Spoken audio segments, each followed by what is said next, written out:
Chapter 425. You mean those gangs in the slums wanted to rob the workers of their wages, and our men were killed when they tried to stop them? Su Len listened to the whole story as he walked. Are there any nobles involved in this matter? Are there any nobles behind those gangs? Sorry, Your Majesty, we haven't figured it out yet. Send people to continue the investigation. Now, bring some people to clean up the slums. Su Len said in a deep voice. Yes, Your Majesty. The roads in the slums were still muddy. Mud and dirt would splash up when one stepped on them. Occasionally, there would be places where feces would be dumped. The air was always filled with a foul smell. Small shacks were built in a messy manner, and there were many skinny children with blue faces and ragged clothes on the streets. Rats scurried across the ground from time to time. Compared to the other parts of the city, this place was like a completely different world. Of course, in addition to those low and shabby shacks, there were also a few tall buildings in the slums. There were many strong men with scars around the buildings. Obviously, these places were the gangs in the slums. When Su Len arrived at the scene of the incident, it was already surrounded by people. A servant hurried to greet him. Your Majesty. The servant carefully carried a few stretchers over. After seeing the bodies on the stretchers, Su Len's face became even gloomier. He looked like a volcano that was about to erupt. The man on the stretcher was already dead. His back was a mess of flesh and blood. One could even see his white spine. His 4 limbs were broken. Someone had broken his limbs and whipped him to death. The attendant lifted the linen cloth from the other stretcher and saw that the other corpse was also covered with whip marks. There were more than 10 marks left behind by Luo Tai on the chest. The skin on the chest was almost completely burnt. There were also many signs of severe beating on the face. It was almost impossible to recognize the original appearance. There was a deep strangle mark on the neck, and the head was tilted to one side. The neck was fractured. The last body was also badly beaten. His legs and arms were broken. 7 of his 10 fingers were broken. His body was covered in blood. Many parts of his skin were torn off while he was still alive. His teeth were also broken. It was not hard to imagine how much pain these 3 people had suffered before they died. Su Len's face became gloomier. He was emitting a cold, murderous intent. Even the servants around him could not help but shiver. They quietly moved back a few steps. As soldiers who had followed Su Len since he was in the North Town, they rarely saw Su Len with such an expression. However, every time they saw him, it was bound to be bloody. Aiden. Su Len's cold voice was like a bone-chilling wind. Yes, Your Majesty. The drow bowed and took a step forward. Take your men and capture all the people involved. Remember, I want them alive. Su Len looked at the drow in front of him and said. Your Majesty, we promise to complete the task. Aiden immediately said loudly. Su Len nodded. Very good. Your skills are not rusty, right? Try it on all of them. Hearing Su Len's words, the servants around him could not help but shiver. In terms of the skills of torture, the drows could be ranked in the top 3 on the continent. Although these drows in the North Town were all believers of the Dark Maiden, their skills were not weak at all. The 3 staff members had obviously experienced very cruel torture and were brutally killed after the torture. Since Su Len ascended the throne, he had become the master of San Felto City. Now, someone actually treated his people like this in his territory. This was no different from slapping Su Len in the face. These 3 staff members were managers recruited to transform the city. They led the workers to transform the city and represented the work of the city hall. Now that they were tortured and killed, how could Su Len not be angry? After Aiden left with his men, Su Len turned around with a strong murderous intent. On the surface, it was just the killing of 3 staff members, which was not a big deal. However, for Su Len and the new city hall of San Felto City, it was a blatant humiliation. This was a very serious blow to the prestige of Su Len and the city hall in the eyes of ordinary civilians. Su Len was the king of the Kingdom of Florence, and San Felto was the capital of the kingdom. In the capital, his staff members were cruelly killed and abandoned near the city gate. What would the civilians in the city think if they saw this? They would think that as the king, Su Len could not even protect his own people in the capital. Who would dare to follow Su Len in the future? This was a serious provocation to Su Len's dignity. He had to use 10 times more cruel means to exact revenge. Everyone involved in this matter had to pay the price in blood. Hansen. Your subordinate is here. The barbarian next to him stepped forward and saluted. Take your men and occupy the entire slum area. Kill anyone who dares to resist. Su Len said with a murderous look.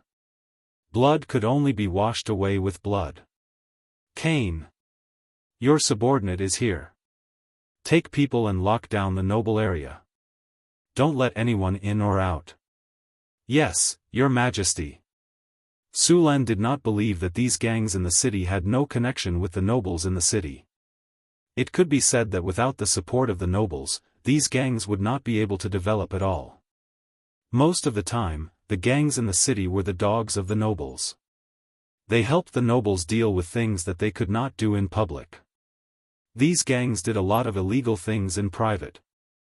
Without the support of the nobles, they would have been dealt with. Su Luen didn't have time to deal with these gangs before. After all, these gangs were in the slums. As long as they didn't come out to make trouble, Su Luen planned to let them live for a while. When he had time to deal with them, he would deal with them. Unexpectedly, these gangs took action first. As the king of the Kingdom of Florence, if these gangs dared to despise him, then the nobles in the kingdom would not respect him. By then, the whole Kingdom of Florence would be full of rebellions. After the order was issued, Hansen smiled ferociously, then led his barbarians and army directly into the slum area. Hansen's army was more than 5,000 people. Each barbarian warrior led an army of 100 people. These barbarian warriors were fully armored and wielding giant axes. The gangs that were originally tyrannical in the city were not much stronger than chickens in front of them. On the other side, Aten and the Drows were also constantly advancing. Their goal was the culprit of this incident. Just after the incident, they investigated immediately and had already figured out the lairs of the gangs. Now, they had to capture all of these people. Cain led other people to seal off the noble district. All the nobles were asked to return to their own residences. Seeing this situation, many nobles did not know what was going on at all.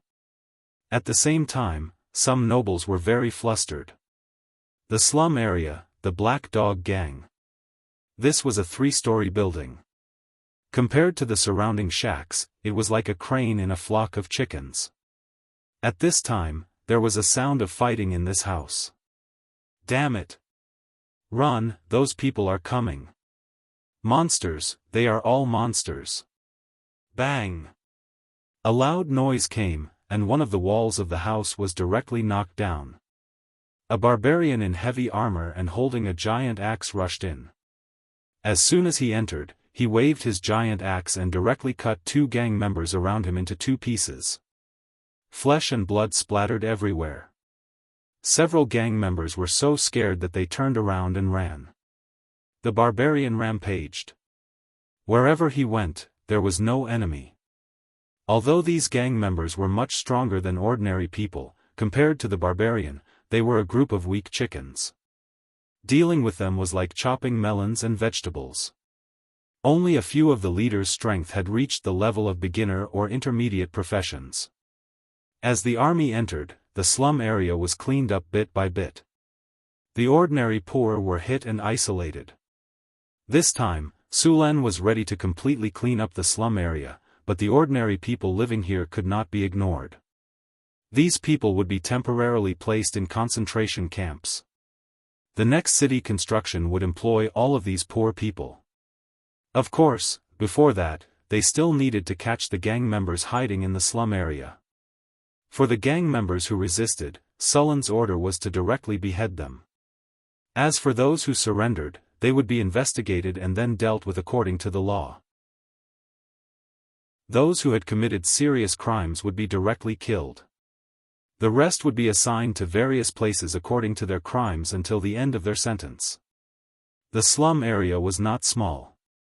After cleaning it up, Sulen would completely demolish the slum area. Some of it would be rebuilt with new houses, and other areas would be built with markets, warehouses, and so on. Sulen built 4 concentration camps outside the city. Each concentration camp could accommodate 20,000 people, which was enough to accommodate all the poor. As the army continued to advance, more and more poor people were sent to the concentration camps. Aiden had also completed the task given by Sulen. The murderers of the 3 staff members, as well as the entire gang, were all brought over. At this time, these people's limbs were broken, their 10 fingers were dripping with blood, and there were all kinds of wounds all over their bodies. All the punishments of the 3 dead had been given to these people. Moreover, in addition to these punishments, the drows also used their torture skills. Now, these people were only left with one breath. "Your Majesty, they've been interrogated," Aiden said respectfully. Sulen did not look back. He asked directly, "Who's behind them?" "The Grizzly Bear Gang is backed by Viscount Matt, but this time, there's another secret." "What secret?" "When we interrogated them again, we found out that a wizard had unknowingly cast a suggestion spell on them. But that wizard is very cautious. These people have never seen him before." "I know." Sullen's eyes were even colder. Chapter 426. Who else knows about the wizards? Sulen asked. "Your Majesty, I've only told you about this," Aiden said respectfully. Sulen nodded. "That's good. Pretend you don't know anything about this. Go and arrest the noble behind the Grizzly Bear Gang." "Yes, Your Majesty." Aiden bowed and left. Sulen didn't go after the wizard who was hiding behind the scenes. After all, wizards had too many ways to hide themselves. Sulen didn't have any wizards under his command in San Felto City, so it wouldn't be easy to find the wizard. However, it wasn't impossible. He could just ask Hathaway to come and do it. The wizard was so secretive that he couldn't be a legendary. Hathaway could use a prophecy spell to find him. Although prophecies weren't very reliable most of the time, they were still very effective when used on people who were weaker than the caster. The slums were very large. It took a whole day to move all the poor people out. They were all placed in 4 concentration camps. Although they were concentration camps, they didn't lack any living materials. Of course, if they wanted to enjoy these things, they had to work. Sulen wouldn't feed them for free. Other than these poor people, all the gangs in the slums were wiped out, including the noble who was involved with the Grizzly Bear Gang. As for the crimes, there were too many. If they were to count, more than half of the nobles in this world would be arrested. The gangs in the slums were wiped out. Other than the kidnappers who resisted and were killed, those who surrendered basically survived. These surviving gang members had to go through a round of screening. Among them, those who committed the most heinous crimes and angered the public were directly sentenced to death. Then, they were sent to the shooting range for the new recruits to train their courage by seeing blood. It was the first time for many of the recruits to kill someone, so they were hesitant when they made their move. Some of the gang members were slashed more than a dozen times but still didn't die. The scene was extremely miserable. It was an extravagant hope to have a quick death here. Those who committed lesser crimes were sentenced to life imprisonment.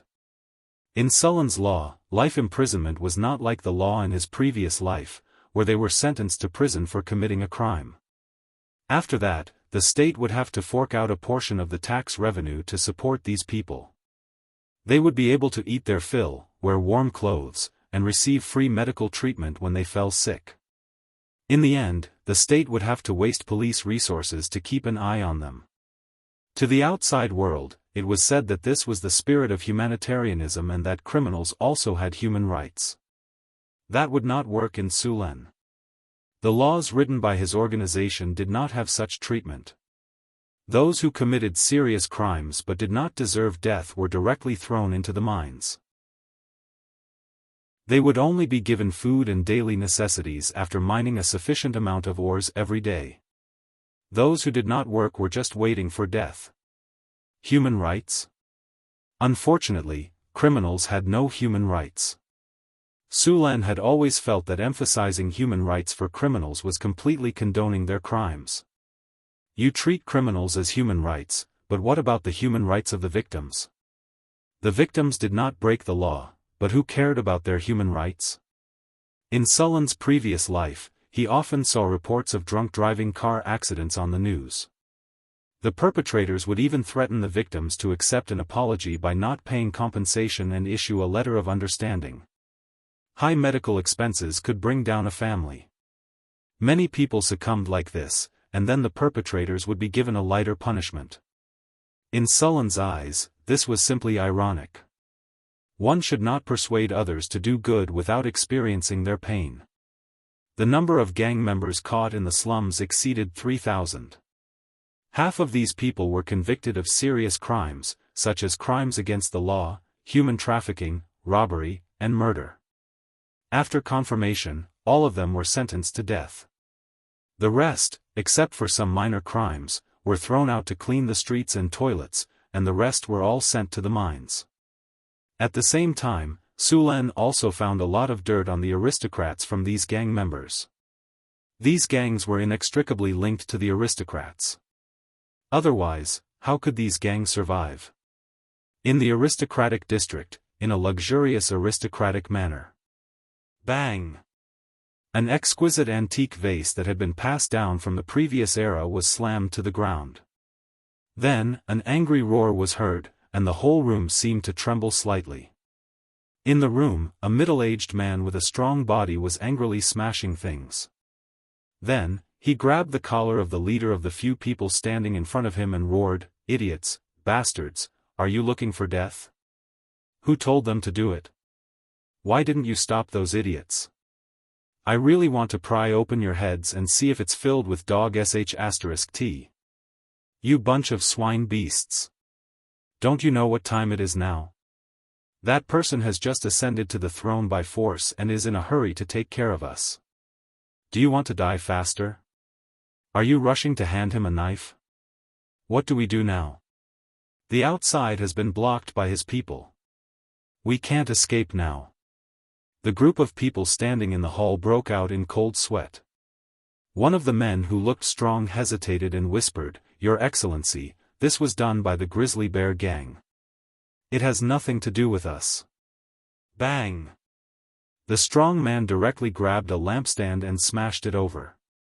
The man's head was full of blood, but he did not dare to dodge. "Are you a pig?" He was furious and roared loudly, "He has now surrounded the slums. Do you think it's just a deal with the Grizzly Bear Gang? If he's determined to kill us, none of us can escape. You, Viscount Ron, the Blackfeather Bandits are your people, right?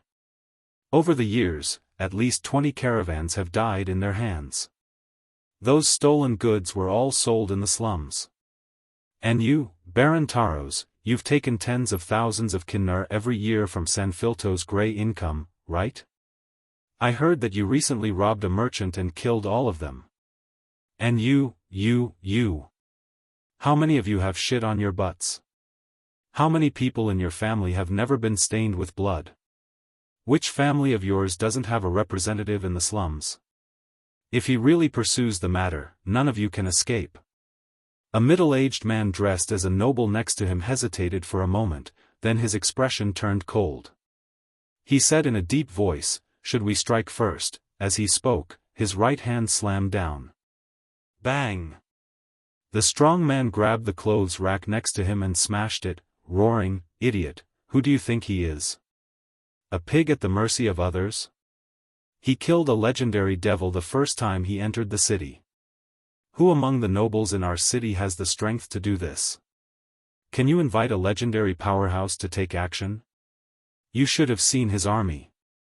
That group of troops alone can easily kill all of us. What do we do now? Another well-dressed noble had an ugly look on his face as he slowly said, speaking of which, none of us are clean. He's not really planning to kill all of us nobles, is he? How dare he? Why wouldn't he dare? The strong middle-aged man sneered, look at what he's done before. It hasn't even been a month since he ascended the throne. How many nobles in Sanfilto City have died? If the detection spell of this world was cast on all the nobles, then it was estimated that more than half of the nobles belonged to the lawful evil camp. The ruling class had no lack of lawful evil. In their eyes, there was no good or evil, only all kinds of benefits. This group of people was the easiest to fall into depravity. This was also why Sullen's pleasure devil targeted this city when he came here last time. There were too many depraved souls here. To the devils, those depraved souls were their best resources. Most of the time, the more prosperous a city was, the darker the other side. Hand over those gangs, stop all the gray channels, the slave trade, the black market, and the organizations that are no longer there. At the same time, support all of His Majesty's policies unconditionally. Prepare the money, food, and manpower. If we want to survive this crisis, we can only rely on him. I don't think His Majesty is crazy enough to want to wipe out all the nobles. Sulen indeed didn't plan to wipe out all the nobles. If he did, more than half of the nobles in the Kingdom of Florence would rebel, even those who had declared their support for him to become the king.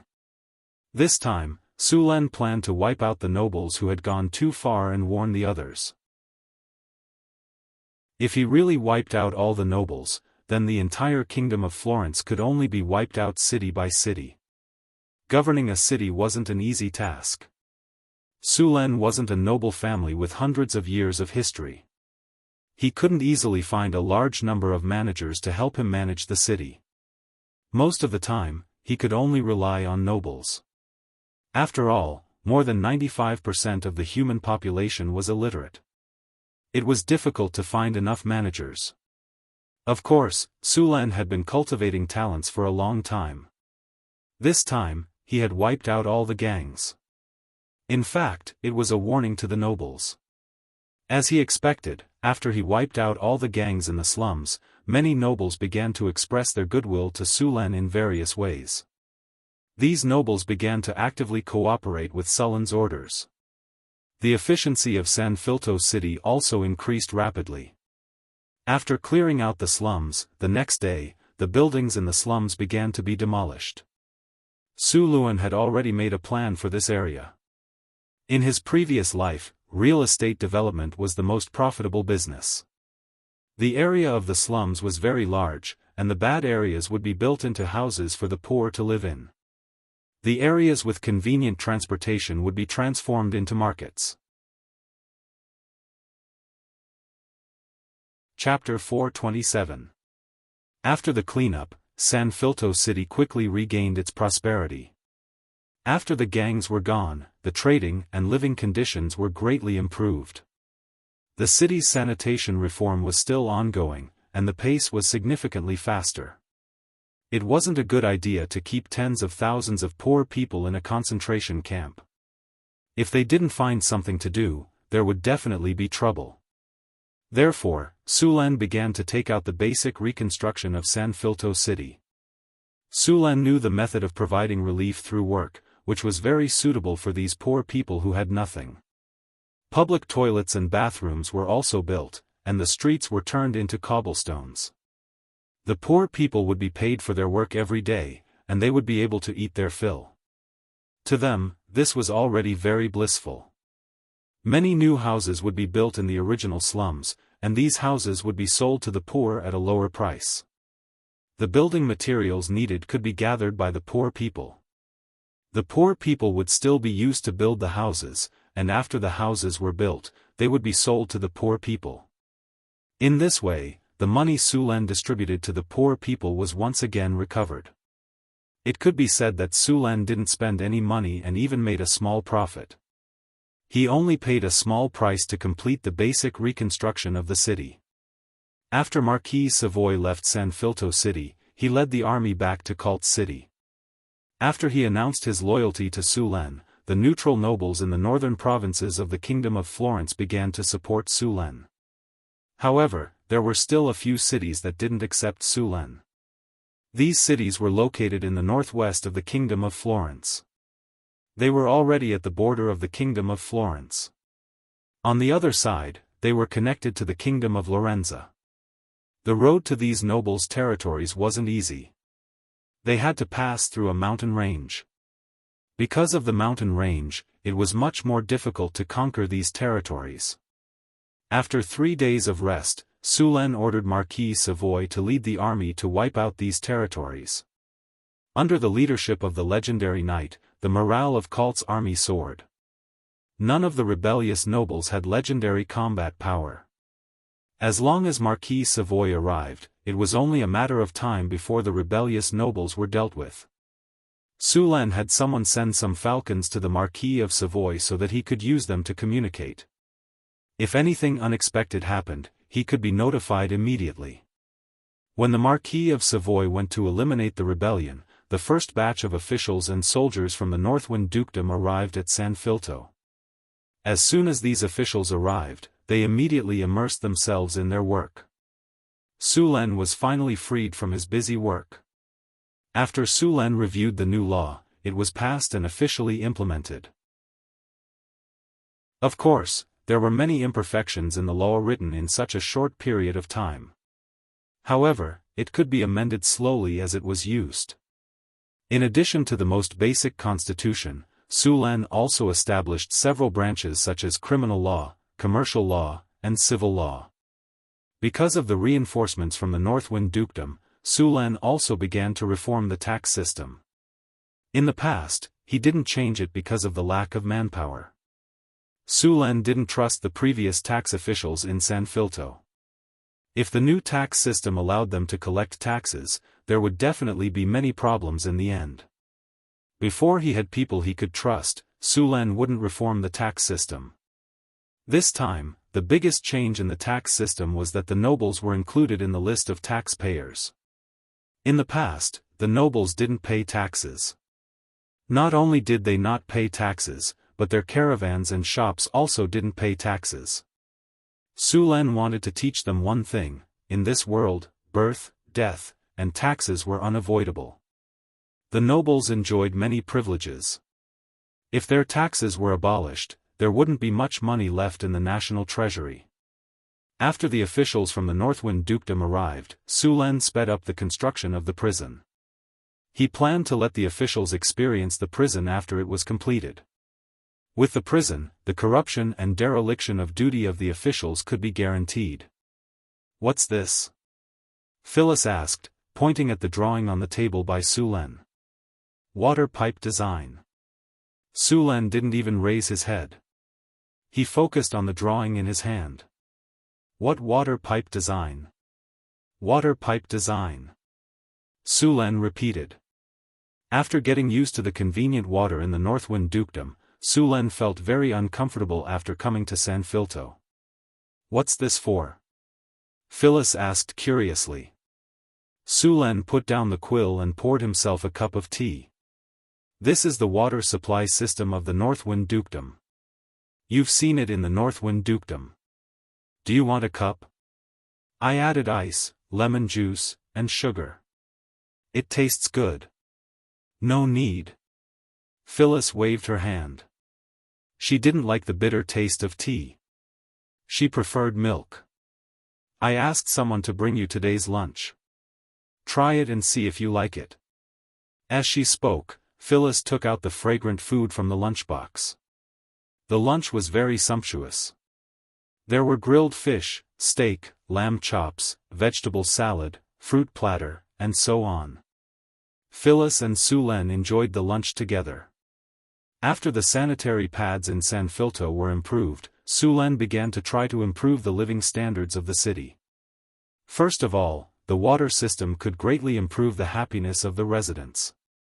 In addition, the public bathhouse built by Su Len also needed the water system.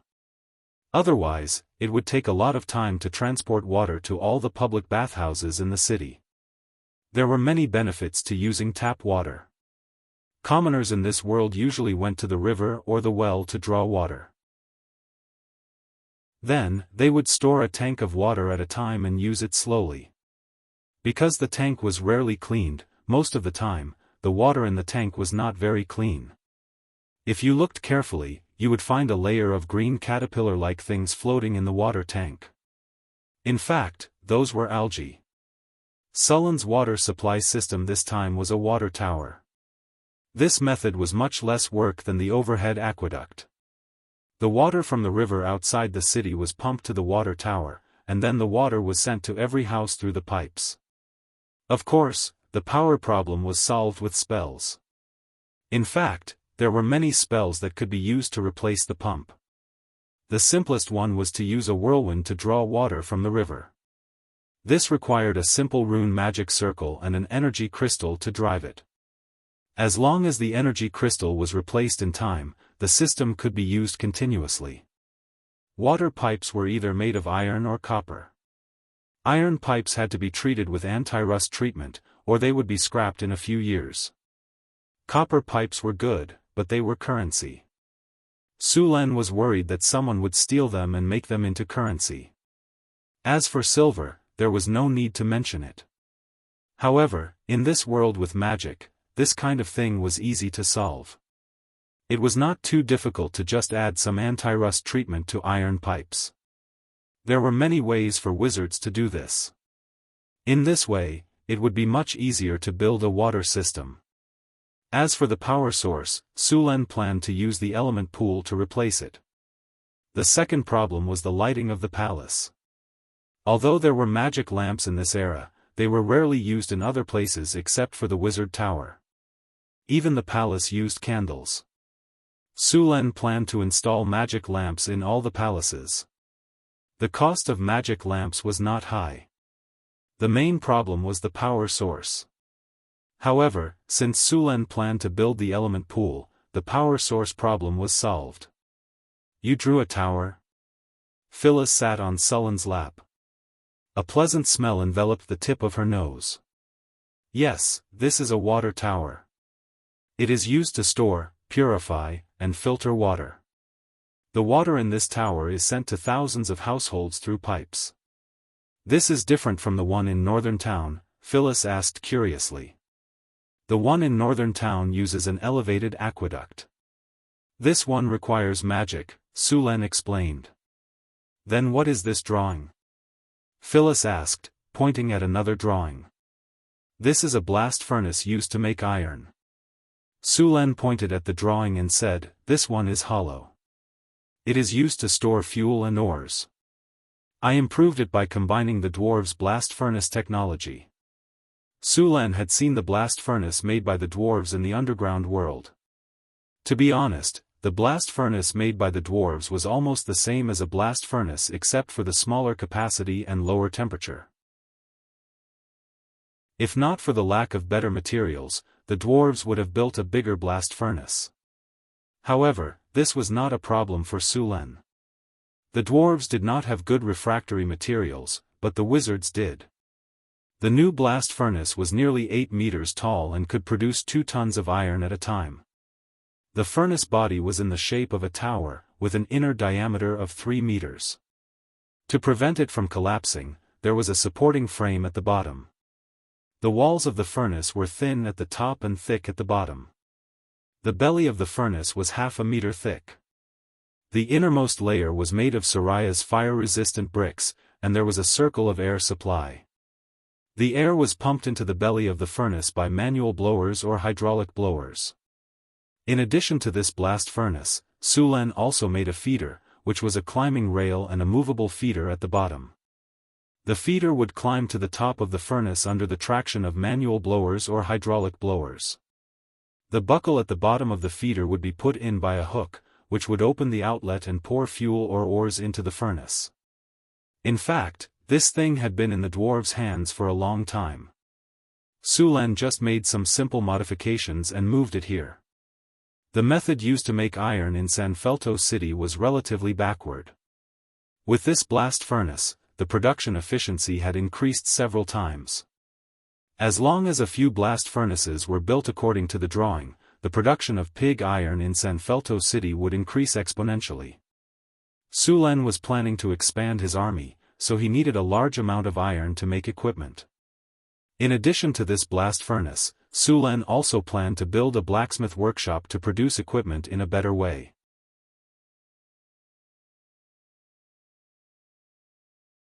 The reason I brought you here is to let you see what kind of punishment you will receive if you bend the law for favoritism, dereliction of duty, corruption, and knowingly break the law. It will serve as a warning to you. As soon as Sulan finished speaking, there was a commotion among the officials below.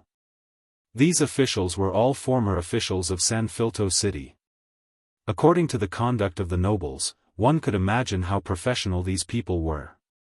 Even if they were all wiped out, Sulan wouldn't be surprised. Quiet. Seeing the chaotic crowd, Sulan said in a deep voice. I don't care about what you did before I came to Sanfelto City. I wasn't the king at that time, so it wasn't under my control. But after that, you'd better make up for what you did. If you don't listen to me, don't blame me for not reminding you. Alright, now all of you follow me into this prison. Take a good look at the consequences of doing wrong. After that, Sulan led the jailers and the unwilling officials into this gloomy and terrifying prison. As soon as they entered the prison, they felt a gloomy and cold atmosphere. The entire prison environment was very depressing. The light was dim, and just the corridor made people feel a sense of trepidation. The officials' behavior was even more unbearable. Different from the prison in Northern Town City, there were a lot of torture devices in this prison. These torture devices seemed to have been used before. There was a lot of dark red stuff on them that looked like fresh blood. A few jailers on the side gave a detailed explanation of these torture devices. They even took out a few pieces of pork to demonstrate. When they saw the pieces of pork being tortured by various torture devices, the officials' faces turned pale. Their limbs went soft, and they couldn't even stand properly. Sulan waved his hand. Two jailers went forward and lifted up the officials whose legs went soft. Who knew that as soon as they lifted them up, the officials started to struggle and cry violently. Your Majesty, please spare my life. I know I was wrong. Please spare my life. One of the officials thought that the jailers were going to torture him. He was so scared that his face changed drastically. He cried crazily, Don't come over. Don't come over, Your Majesty, I confess. I surrender. I took bribes from others and worked for them. Your Majesty, please spare my life. For a moment, the entire prison was filled with cries and shouts. Sulan was also shocked by the scene in front of him. He didn't expect the prison to be so effective. He had only seen half of it, and the officials in front of him couldn't take it anymore. Seeing these officials begging for mercy, Sulan was very pleased. Since these people were willing to surrender, Sulan had no reason to refuse. He directly asked someone to record their crimes. Of course, before the records were recorded, all the officials had to walk through the entire prison. Of course, those officials who were so scared that their legs went soft were also forced to walk through the prison by the jailers. After going through such a baptism, the officials became very honest. They recounted all the crimes that they had committed in detail. For these people, those who had committed less serious crimes would continue to be promoted. Of course, they would have to make up for all their previous crimes. They would have to double the amount of money that they had accepted and correct their violations. For those who had committed more serious crimes, they would be removed from their positions after the collection of the stolen goods. Seeing that the prison was so effective, Sulan was relieved. Then, he made a rule that all the officials in Sanfelto City had to come to the prison once every 6 months for ideological education. The officials from Northern City were very familiar with this rule. As for the officials from San Filto City who had just visited the prison, they didn't dare to have any objections. They were afraid that Su Len would throw them into the prison. It was also from this day onwards that the prison in San Filto City became a sword that hung over the heads of all the officials. Because of this, the prison also became a terrifying place in San Filto City that could stop children from crying. With the prison, the efficiency of the officials in San Filto City doubled. All the excuses in the past disappeared. The operation of the city hall became very smooth. All the government decrees issued by Su Len were implemented seriously. It was no longer as superficial as before. Su Len was very satisfied with this change. The most direct manifestation was that the tax revenue had increased by half. The number of people in San Filto City had also increased from 60% to 75%. It was also from now on that Su Len truly controlled San Filto City. Another thing that was worth being happy about was the furnace in the blacksmith workshop. After some construction, the furnace was finally completed. Speaking of which, the technical level of the blast furnace designed by Su Luen had only reached the level of the earthen kiln in the 1960s of his previous life. It was impossible to make steel, but it was possible to make pig iron.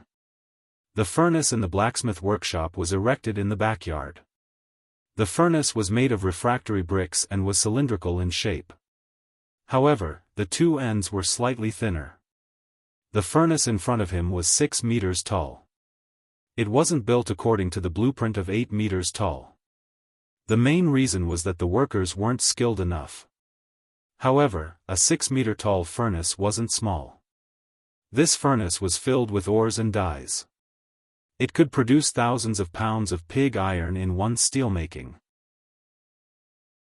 In order to make the blast furnace stronger, Su Luen specially blessed the blast furnace with hardening. The refractory bricks on the blast furnace were also blessed with fire resistance by Su Luen, which could reduce the burning of the blast furnace by flames. At the same time, Su Len drew runes on the inner wall of the furnace to increase the temperature of the flames. This could increase the temperature of the flames and melt the ores faster. To put it bluntly, the whole blast furnace was a magic item. A mine cart was used to feed the furnace. It was directly transported through the rails. The rails were connected to the furnace's inlet. The whole design used a pulley block to reduce the strength. There was also a large bellows next to the furnace. It was used to ventilate the furnace and transport oxygen. When the air was transported, there was also a heating device to preheat the air. This way, cold air wouldn't enter the furnace and lower the temperature. With this preheating device, the furnace's temperature could be directly raised by 200 degrees. The furnace was about the same height as the walls of the blacksmith workshop. In order to prevent earthquake collapse, Su Len also installed fixed parts around the furnace to make it more stable. After the furnace was built, it was natural to try it out first. The workers around couldn't wait to try it out. Under Su Len's order, the workers immediately pushed the prepared iron into the furnace and then ignited the charcoal. The orange flame rose instantly, and the surrounding temperature began to rise rapidly. Originally, the charcoal could only be heated to 800 or 900 degrees. However, after using the furnace, the temperature would be further increased. In addition, Su Len also drew runes to increase the temperature of the flames and preheated the air. Finally, the temperature in the furnace directly broke through to 1600 degrees. Such a high temperature could completely melt the iron ore. Chapter 429. The properties of the blast furnace were pretty good. The ores were completely melted after a dozen hours of calcination. Next, the gate under the blast furnace was opened, and viscous molten iron slowly flowed out of the blast furnace. After the molten iron was stirred and cooled, it would become pig iron. If one wanted to refine pig iron into mature iron, they would have to add limestone and other materials during the calcining process to remove the impurities. However, these human craftsmen relied on their own experience to refine iron. Su Len didn't learn how to refine iron in his previous life, so his knowledge of metal refining was limited. He could only let the craftsmen slowly study it. However, although they couldn't directly refine iron or steel in the blast furnace, they could still refine iron or steel. But with the hydraulic forging machine, they could use forging to refine steel. With the help of these machines, the production of weapons and equipment was several dozen times faster than before. It wouldn't be long before the soldiers of San Felto City had enough equipment to use. Northern Wasteland, Northtown City. It had been nearly 2 months since Su Len left Northtown City for San Felto City. After such a long time, the Martyr's Palace in Northtown City was finally about to be completed. This wonder building was a set with the Arc de Triomphe and also required battle soul stones. The final step required Su Len to complete it himself. After receiving the report from the City Hall, Hathaway used the communication array to contact Su Len in the distant San Felto City. After learning that the Martyr's Palace was completed, Su Len gave some instructions to Phyllis and used a teleportation spell to return to Northtown City. Because he had the coordinates of Northtown City, the difficulty of long-distance teleportation was reduced a lot. The only problem was that it consumed a lot of energy. After leaving the coordinates in San Felto City, Su Len used a teleportation spell to return to Northtown City. A magic light rose and Sullen's figure appeared in Northtown City in the next second. After leaving for 2 months, Northtown City had already entered winter. The weather had started to turn cold, but the city was still very lively. Northtown City had become even more prosperous in the 2 months since he left. Just as Su Len appeared in the Lord's castle, there was a flash of light. Hathaway's figure appeared, followed by the little succubus Chris and Alex. "Your Majesty, you still remember to come back." Seeing Su Len appear, Hathaway rolled her eyes and said. Su Len smiled awkwardly. He was indeed in the wrong for not coming back for 2 months, so he could imagine that tonight would definitely be a sleepless night. "I've just obtained the Kingdom of Florence. I'm tied up with worldly affairs and can't leave, but I'm preparing to build a teleportation circle in San Felto City. I can come back at any time, and you can go there at any time." Hathaway rolled her eyes and said, "I still have a lot of experiments to do. I don't have time to go to San Felto. I don't have time either. I've been managing Northtown City and the underground world all this time. I don't have time to go." Chris glanced at Su Len and said grumpily. "Don't look at me. If I agree, I'll be a traitor." Alex crossed his arms in front of his chest. His already majestic chest looked even fuller. "Don't." Sullen's figure flashed, and he directly pulled the 3 of them to the living room. "Staying in San Felto City is only temporary. Northtown City is my base. I know this very well, but I'm staying there for a while to stabilize the Kingdom of Florence. Once the kingdom is stabilized, Northtown City will be the new capital." Su Len explained. After some explanation, Su Len finally coaxed the girls and promised them that he would come back for 1 day every 3 days. Only then did the 3 girls reluctantly agree. Northtown City, Central Plaza. A majestic palace stood on the east side of the plaza, only 50 meters away from the majestic triumphal arch. The entire building was made of marble and was 36 meters tall. It was as tall as the triumphal arch next to it. This was the marvelous Martyr's Palace. There were many murals and statues carved on the outside of the Martyr's Palace. The content of the murals was basically the story of Sullen's expeditions. The carvings were of high quality and could be considered works of art. When Su Len arrived at the palace, it was in a sealed state. Su Len pushed open the doors and entered the hall. The decorations inside the Martyr's Palace weren't inferior to the outside at all.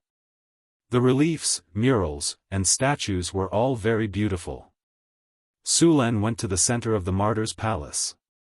There was a tall platform here. He went up to the platform and took out 2 battle soul stones from his storage space. As soon as the battle soul stones appeared, he seemed to hear the clashing of spears and armored horses. He carefully placed the 2 battle soul stones in the gap of the platform. With a flash of light, a powerful energy instantly rose from the altar and quickly enveloped the entire martyr's palace. The heroic souls of soldiers slowly appeared in the martyr's palace. A faint hymn also sounded in his ears. This was the singing of the legendary angels. At the same time the martyr's palace was activated, the triumphal arch not far away also emitted a powerful energy. The 2 energies slowly fused together. The projections of heroic souls appeared in the sky above Northtown City one after another. The entire city was in high spirits. Ding! Congratulations, host, you have successfully constructed the martyr's palace.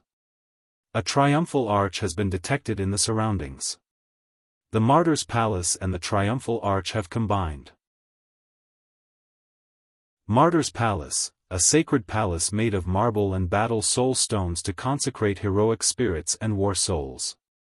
Majestic atmosphere +35, indestructible +40, war soul everlasting +35, martial spirit +38, soul nurturing +25, heroic spirit growth +38. Special effect, heroic spirit space.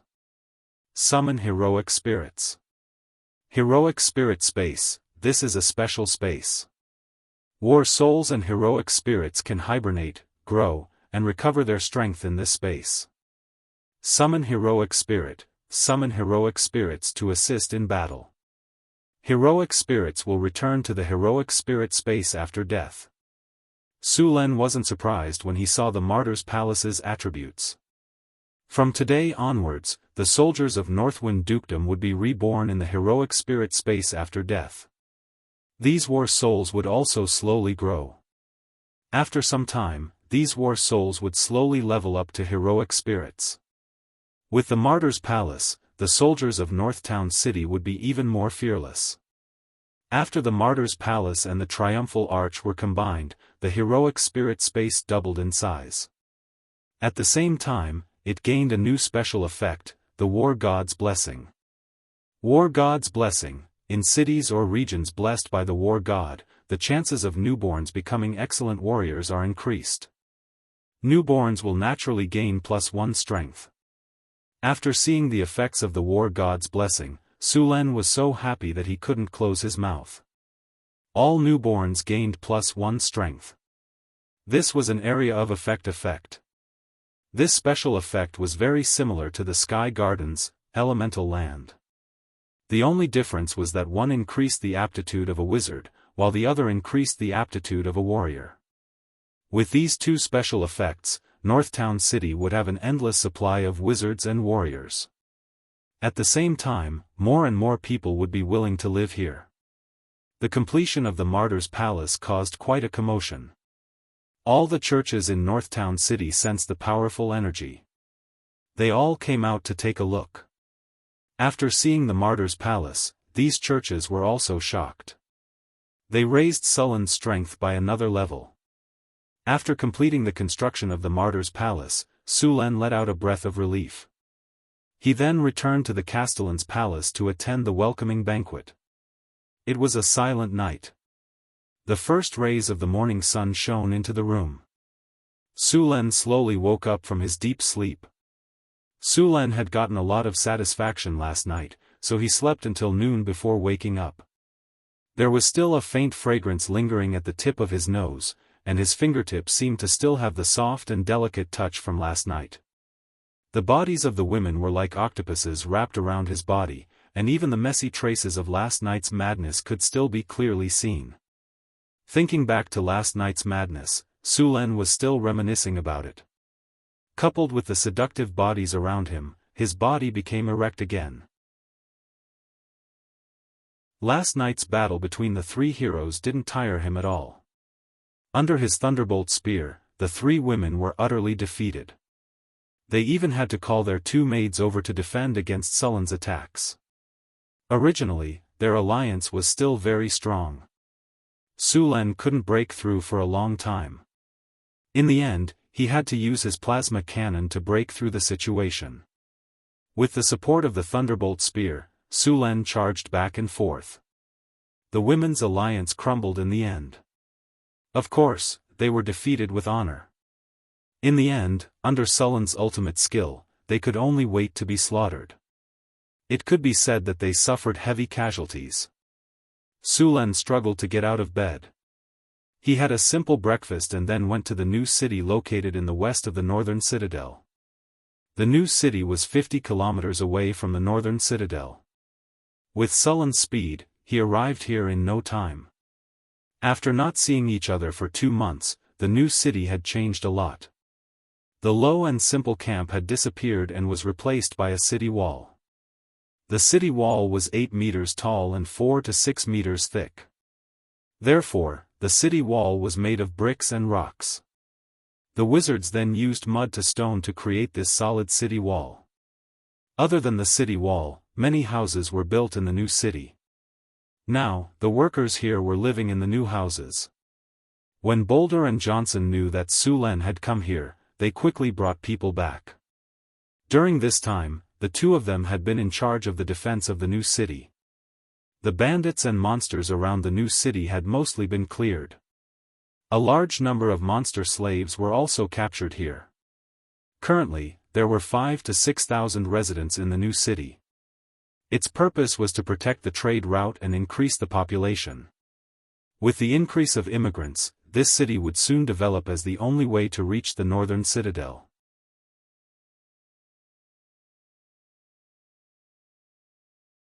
By the way, Captain, do you know why Sir Lord is doing this?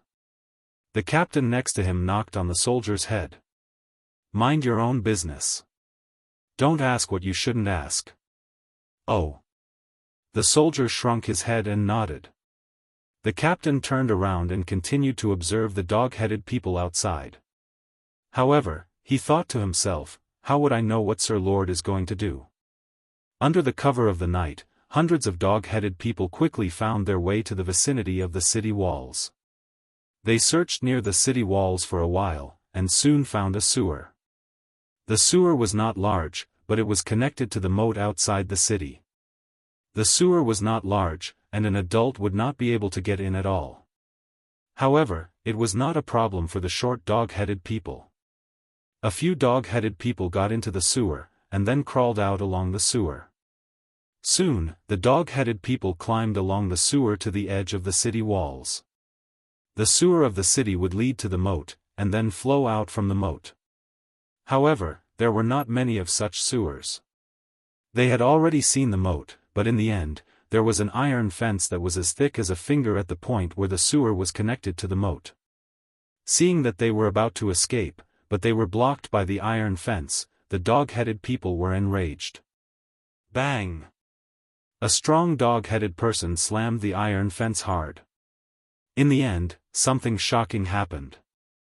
The iron fence that was as thick as a finger broke open at the point where it was connected to the wall.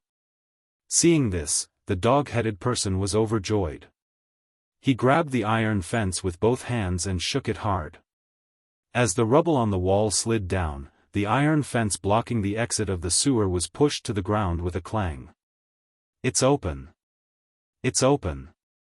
A few dog-headed people cheered excitedly. What's that sound? Who's there? At that moment, a loud shout came from afar. Then, they saw faint figures moving toward them. Oh no, we've been discovered.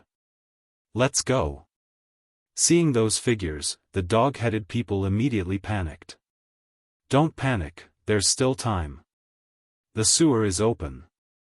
Everyone, go into the sewer immediately. Seeing the other dog-headed people panicking, the dog-headed person known as the God's Messenger immediately commanded. It was obvious that this dog-headed person had a high status among them. As soon as he spoke, all the dog-headed people immediately recovered and jumped into the sewer. After the dog-headed people entered the sewer, they did not stop at all. Instead, they quickly crawled toward the moat not far away. By the time the soldiers strolled over, all the dog-headed people had successfully escaped. Only when the dog-headed people had escaped a distance away from northern Battlefront City along the moat did they stop, panting. We've escaped, we've escaped. The dog-headed people cheered excitedly. After the dog-headed people cheered for a while, the dog-headed god's messenger, Horn, raised his arm. Soon, all the dog-headed people quieted down. My brethren, although we've successfully escaped from the enslavement of those humans, we're not safe now. So, we need to leave this place as soon as possible. The great elder Wuxia has given us an oracle. He has prepared a God-given land for us to live and develop. Praise the true God. Praise the true God. Praise the true God. A wave of cheers sounded, and the dog-headed people's morale rose again. Okay, let's set off now. We'll go to our new home. Horn ordered, and the dog-headed people set off again. However, what the dog-headed people did not know was that there were a few eagles circling above their heads. At the same time, not far away from them, a few drows were hiding and quietly observing the dog-headed people. In fact, the dog-headed people's successful escape from northern Battlefront City was completely arranged by Sulen. Otherwise, not to mention the dog-headed people, even a group of knights would not have been able to escape easily. The oracle that Horn mentioned was completely made up by Sulen. Even the escape route that the dog-headed people took was prepared by Sulen. To put it bluntly, it was all a big show that Sulen had written and directed. It was just that the dog-headed people did not know about it. After letting Hathaway use the dream-weaving spell, he successfully used the so-called oracle to guide Horn's actions and make the dog-headed person act according to Sullen's instructions. This was also Sullen's way of deceiving the dog-headed people because they were not intelligent. Sulen let the dog-headed people out to let them develop on their own. If he kept interfering with the dog-headed people's development, he would easily be discovered by the evil god that they now believed in. Now, he let them develop on their own and only sent people to monitor them secretly. When the fruit was ripe, they would come and pick it. Horn led the dog-headed people to the north of northern Battlefront City in high spirits. They had night vision, so they could see well at night. The other monsters around northern Battlefront City had already been cleared, so the dog-headed people did not encounter any other wild beasts at night. However, as soon as they left northern Battlefront City, a ferocious wolf set its eyes on them. Ferocious wolves were a common ferocious beast in the northern wilderness. They were over 4 meters long and 1.7 to 2 meters tall. They usually hunted in pairs. As soon as they discovered the dog-headed people, they immediately attacked them. Facing such a ferocious beast, the dog-headed people did not even have weapons. The ferocious wolf easily rushed into their formation. After biting a few dog-headed people to death, it retreated with the corpses. The rest of the dog-headed people took the opportunity to run for their lives.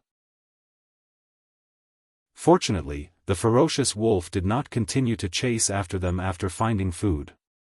After encountering the ferocious wolf, the dog-headed people did not encounter any other monsters for the rest of their journey. When the sky gradually brightened, the dog-headed people arrived at a secluded valley. The valley was shaped like a horn. The entrance was small, but the inside was big. There was also a pool of flowing water in the innermost part.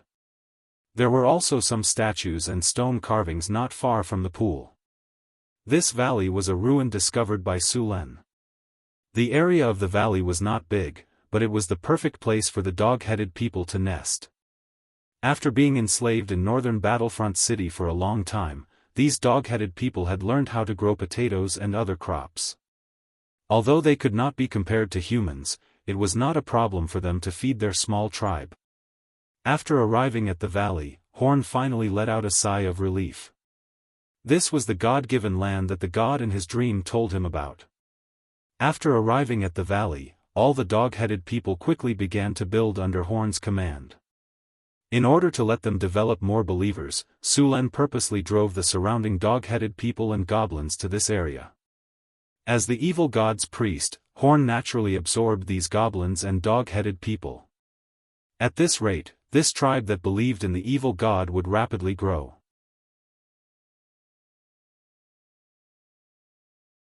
Chapter 431. The evil god known as the Heartless had lost a divine power clone to Sulen last time. Not only did he lose a lot of divinity, but he also killed all his believers. Sulen helped him develop more believers this time in order for him to descend again. Now, he had a few hundred kobold believers. Although the number was not high and the quality was poor, as long as they were given time to develop, it would not be long before the heartless evil god church grew stronger again. By then, a blood sacrifice would be enough to lure the evil god down. Then, my lord, I have sent people to keep an eye on them as you instructed, a drow said respectfully. Be careful not to be discovered by them. Pay attention to their movements and report to me at any time, Sulen said with a nod. Sulen stayed in Northtown City for 3 days before returning to Sanfilto City with Hathaway.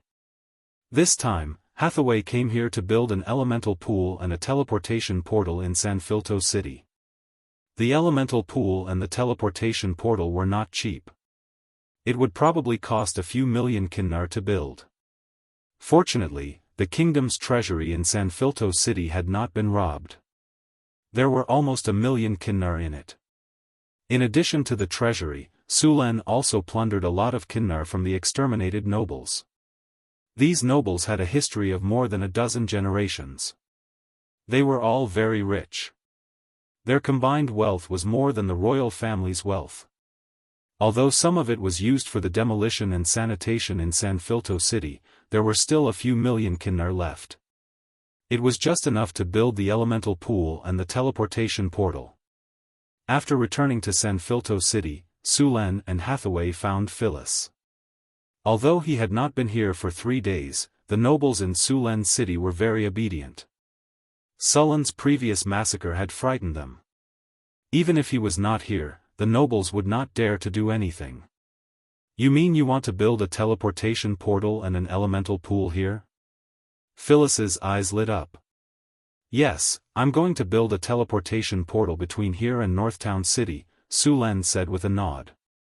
There are a lot of magic materials in the royal treasury. I'll open the treasury in a moment, Phyllis said. Sulen nodded. Although he had a kinnar, it was not easy to get the materials needed to build a teleportation portal with kinnar. It would be best if he could find it in the treasury. Oh, right. A wizard came looking for you the day after you left. Phyllis suddenly remembered something. Wizard? Sulen and Hathaway were confused. He didn't have much interaction with wizards here. Phyllis nodded. They claimed to be from the Emerald Tower. Emerald Tower. Hathaway, do you know this Magus organization? Hathaway nodded and said, the Emerald Tower is a medium-sized wizard organization. There are 5 great wizards in it. If it weren't for the fact that there are no legendary wizards, they would have been classified as a large wizard organization. But this kind of wizard organization usually doesn't have too much contact with the secular world. What are they going to do with Sulen this time? I heard that when the first prince and the second prince were fighting for the throne, the first prince had the support of some wizards. But because of some unforeseen circumstances, the 3 princes went to heaven together. Could this Emerald Tower be a wizard organization that had contact with the first prince? Sulen suddenly said. That's possible. Hathaway nodded. But don't worry. If they want to cooperate, they can talk to them if they follow the rules. If they don't, I'll talk to them personally. Hathaway raised her head slightly and said with a proud face. As a legendary wizard, she had the power to say so. Did those wizards leave their contact information? Send someone to tell them that I'll meet with them in 2 days, Sulen said. The construction of Sanfilto City was going very smoothly. The city's sanitation was being renovated very quickly.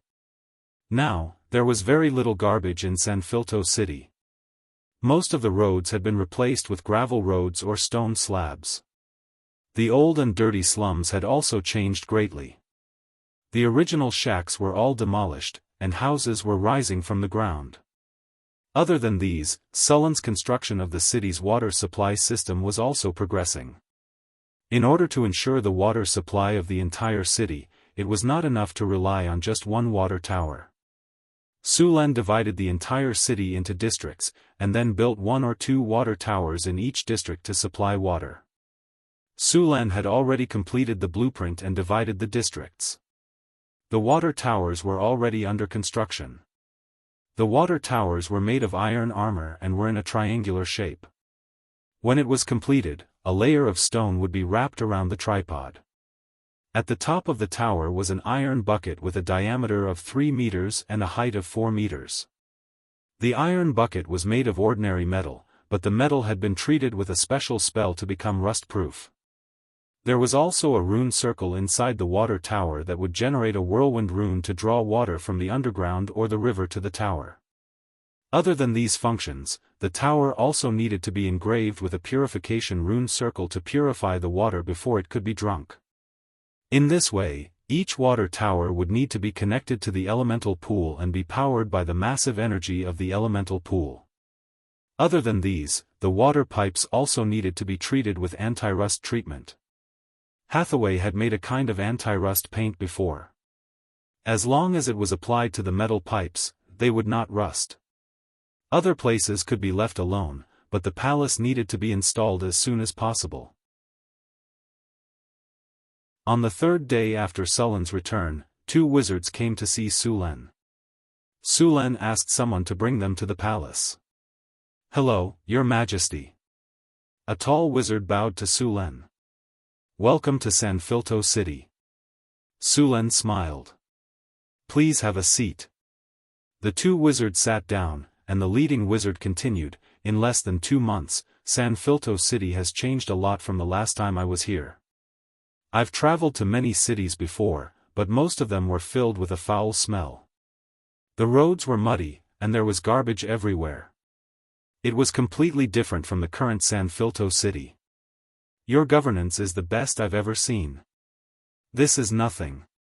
If you've been to my territory, North Town City, you wouldn't be surprised." Su Len smiled. "I heard you supported His Highness before. I remember wizards don't interfere with the common world. Why did you break the rule this time?" The 2 wizards looked at each other and said, "We supported His Highness because of a deal." "All right." Su Len shrugged. "It was just an unspoken rule." "Then, may I know why the 2 of you want to see me?" The leader hesitated for a moment and said, "We would like to make a deal with His Majesty the King." "What kind of deal?" "Let's hear it." Su Len was interested. "It's simple. We can support you as the king and send wizards to protect you." The wizard nodded. "Sorry, I don't need any of that." Su Len shrugged and said, "I'm the king now. I don't need your support. As for protecting me, are you as strong as pleasure demons?" Edmund shook his head helplessly. Pleasure demons were legendary demons. It wasn't easy to kill them. Su Len could kill a pleasure demon single-handedly, which showed how powerful Su Len was. As for the wizards sent to protect Su Len, they weren't as strong as Su Len. It was hard to say who would be the one protecting whom. It seemed like their offer wasn't enough to move Su Len. "If you want to work with me, please show some sincerity," Su Len continued. Edmund hesitated and said, "We're going to work with you to develop a mine." "What mine?" Su Len furrowed his brows. "A silver mine." Edmund smiled mysteriously. "Just a silver mine?" Su Len frowned. A silver mine was expensive, but it wouldn't be enough for the wizards to ask for cooperation. No. They didn't want silver. They wanted another type of metal, mithril. Just at this moment, Su Luen suddenly understood. A term popped up in Sullen's mind. There weren't many things that could make wizards lower themselves to work with them, and if they wanted a silver mine, they must have found mithril. For the sake of this extremely expensive and rare metal, there had even been a dwarf tribe that had been wiped out in history. Mithril might appear as an associated material of silver ore, and it was usually only found in worlds where the elemental tide had appeared. When the elemental tide appeared, precious minerals like mithril were more likely to be born. There was a 90% chance that mithril was present in that silver mine. Only such a huge profit could make those magi take the initiative to talk about cooperation. Mithril could only be found by chance. No one would complain about having too much mithril in their hands. However, as long as it appeared as an associated mine, there would be a lot of mithril in the mine. He was tempted. Mithril was an important material for the construction of floating cities. The floating cities' incomparably expensive construction cost was largely due to the need for many extremely expensive and rare materials, and the core components of the floating city required a large amount of mithril. Although he also had mithril mines in the underground world, he wouldn't complain about having too much of it. The mining speed of mithril was very slow. Even an adept organization would need a lot of manpower and resources to mine a mithril mine, let alone a normal miner. It was basically impossible for wizard organizations to mine mithril in secret. Su Len wanted to build a floating city, so he needed a lot of mithril. Now that there was an associated mine with mithril, he wouldn't let it go. Mithril was an indispensable material for floating rings, anti-gravity devices, elemental drive devices, and so on.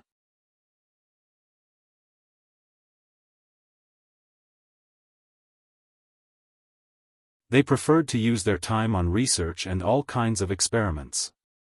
Su Len shook his head. Wizard Edmund, I am negotiating with you with sincerity. However, you are hiding something. I hope you can be more honest. Sir Su Len, we are not lying to you. We really want a silver mine. Huh. Su Len chuckled and continued, silver mine? If it was just an ordinary silver mine, would you wizards be so interested in it? You don't care how much a silver mine is worth. Am I right, Sir Edmund? After hearing Sullen's words, Edmund did not speak. You want to buy silver ore? Silver itself doesn't have many uses in magic. It's usually used as a supplementary material. Even if you use it frequently, you can just buy a small amount every year. What you're interested in right now is a silver mine. What's so special about this silver mine? There are not many associated minerals in a silver mine. Let me think. What is it? Copper mine? White iron mine? Lead? Or silver mine? No, these are all associated minerals of low value. As Su Len read out the names one by one, Edmund's expression became more and more unpleasant. If it's not these, then it must be a mithril mine. Seeing Edmund's nervous expression, Su Len directly said the answer. At this moment, Edmund's expression changed drastically. After seeing the change in his expression, Su Len knew that he had guessed correctly. Looks like I guessed correctly. It is a silver mine with associated mithril. Su Len said directly. Edmund and the other wizard were silent for a moment before saying, Sir Su Len, since you already know, then you should know how important mithril is to us wizards. I hope you can cooperate with the Emerald Tower to develop this silver mine. Since the silver mine is in my territory, why should I share it with you? Su Len chuckled. Sir Su Len, mithril is not as easy to extract as you think. Edmund shook his head and said, also, if you are willing to share this mithril mine with us, then you will gain our friendship.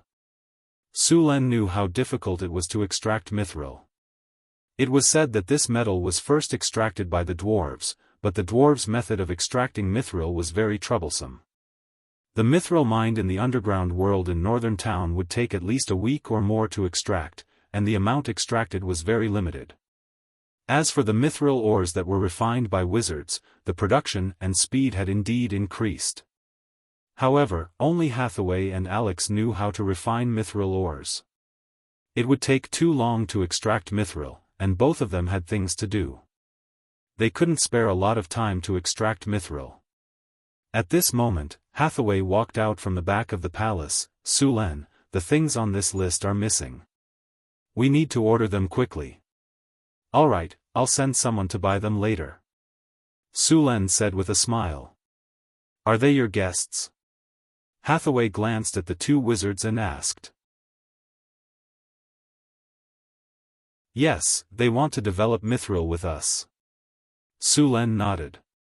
Hathaway's eyes lit up when she heard about mithril. She immediately looked at Edmund and Alex. Mithril. You found a mithril mine? A powerful aura surged towards them, and the pressure on Edmund and Alex doubled. They couldn't help but break out in cold sweat.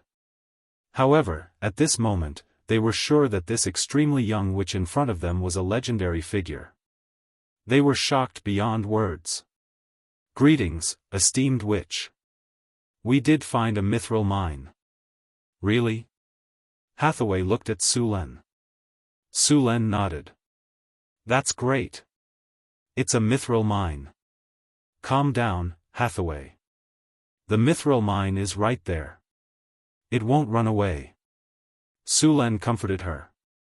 He then pointed at the two wizards in front of him and said, "Let me introduce you. These two are wizards from the Emerald Tower. This is Sir Edmund, and this is Sir Frank. This is my wife, the chief wizard of the Northwind Duchy and the Kingdom of Florence. Her name is Witch Hathaway. It's an honor to meet you, Witch Hathaway." After hearing Sulen's introduction, Edmund and Frank quickly bowed respectfully. Hathaway nodded slightly at the two.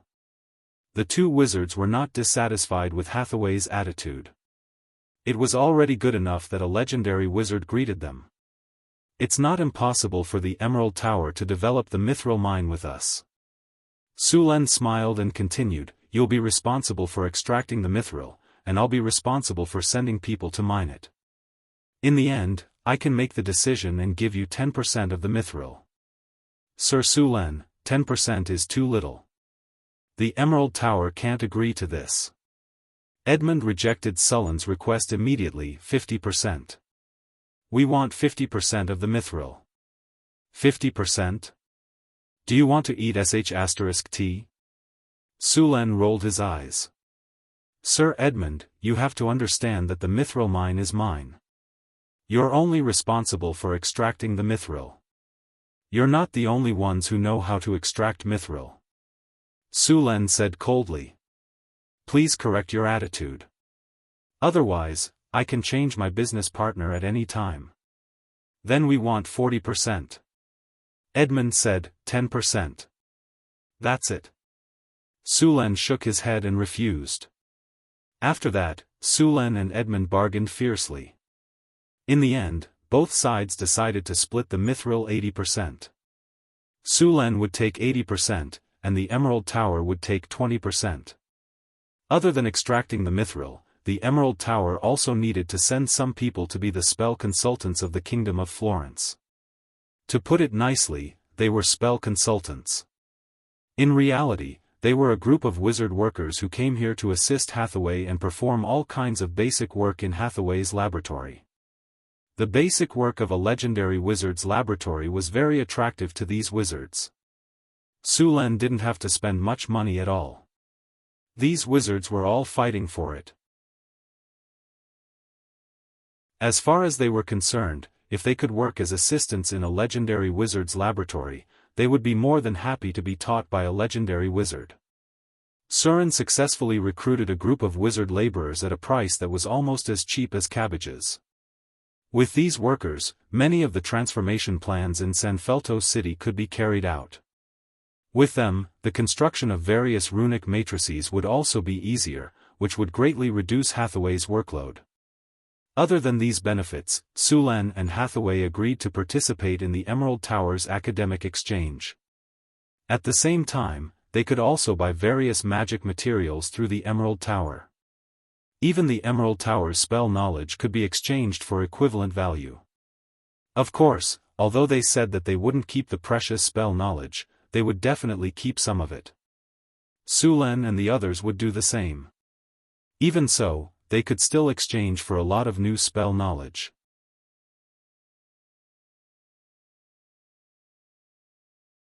Chapter 433.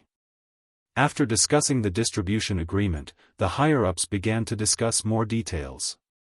The workshop to refine mithril had to be built in Sanfelto City. Anyone who entered the city would have to go through a strict ascension process. The reason for this was to prevent the wizards from embezzling the mithril during the refining process. The mithril mine that Edmund discovered wasn't far from Sanfelto City. It was about 50 kilometers to the southeast of Sanfelto City. It was a mountain range. Not only did it have a silver mine, but it also had iron, copper, and coal mines. It could be said that it was an important raw material base for Sanfelto City. There was a small town at the foot of the mountain. It had no name, but it was called Quarry Tun because it was at the foot of the mine. Now, in just a week, this small town had become overcrowded. A large number of miners came from Sanfelto City. These miners were originally residents of the slums. They were originally building the city, but Sulen specially transferred some of them to mine. Due to the blast furnace, the iron ore consumption in Sanfelto City had increased by several times. In order to increase the supply, they had to increase the iron ore production. Most of the miners were sent to the iron ore factory. Sulen and Edmund came to Quarry Tun together. The silver mine where they discovered mithril was also here. Silver and mithril seemed to have mutated due to the special environment and energy. The physical and chemical properties of mithril had changed dramatically. According to the research left behind by the Arcane Empire, mithril was the product of the mutation of the silver element in the Earth's crust. It usually only appeared in the world or plane where the elemental tide had occurred. The distribution of mithril was irregular and very rare, but it was distributed all over the continent. However, the content of mithril was very low. Only those who were lucky could find it. The most famous description of mithril was that it was as strong as a dragon's scale and as light as a feather. However, even though mithril was extremely strong, it was still half as heavy as iron. It was an exaggeration to say that it was as light as a feather. Mithril was only 1/3 as heavy as silver. The real value of mithril was its amazing ductility and magic conductivity. It would never fade after refining, and its physical properties were extremely stable. It was the metal with the highest magic conductivity among all the known metals and alloys. Magic runes made of mithril could be used for thousands of years without worrying about natural wear and tear. Once in the Arcane Empire, there was a mithril mail armor. This mail armor had a strong defensive power and was very light. Every buckle on this mail armor was engraved with runes. In addition to having a strong defensive power, it was also enchanted with many powerful spells.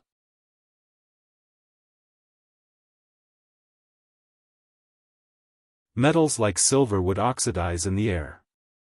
The silvery white silver was mostly freshly smelted. After a while, it would turn black. Most silver coins in circulation were made with other metals. Since pure silver was soft and didn't wear well, some copper would be added. For example, the ratio of silver to copper in the coins produced in North Town City was 8:2. 20% of a silver NAR was copper, but the price of a silver coin was calculated according to 100% pure silver. The silver coins minted in Northern Town were very beautiful and heavy.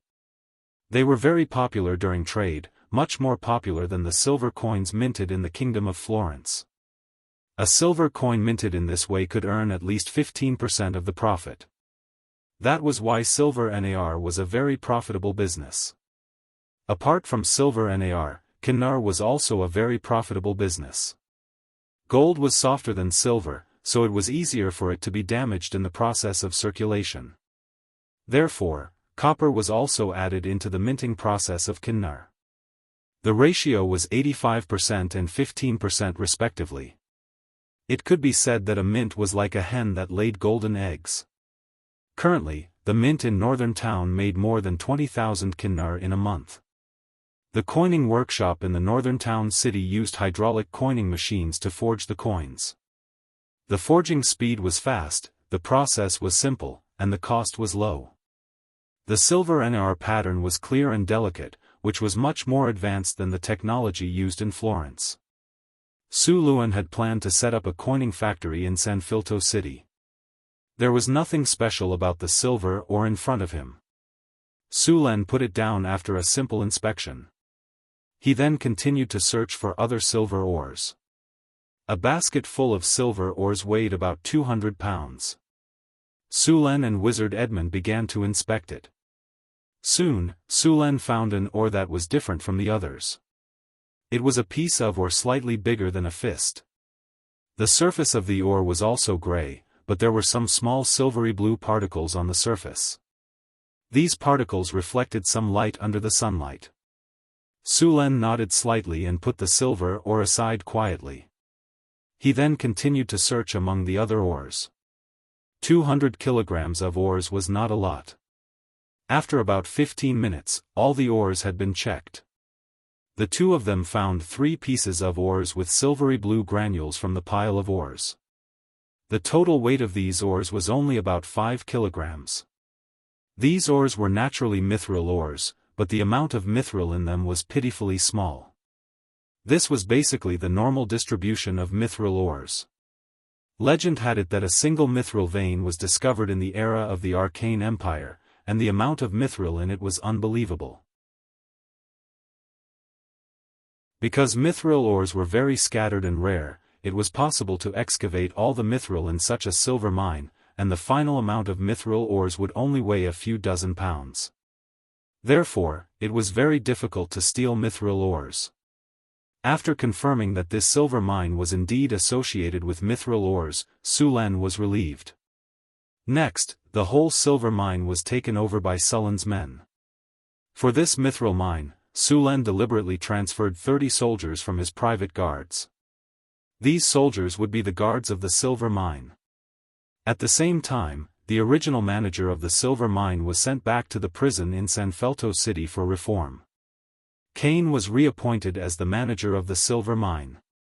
Next, the silver mine needed to be transformed. At least, the simple and primitive production method of carrying the ores on one's shoulders had to be more advanced. 2 rails would be laid in the mine to transport the ores. The passage would also need to be widened and various easier to operate mechanical tools would be added. Originally, the workers in the mine were slaves. Their enthusiasm for work was very low, and the food was very poor.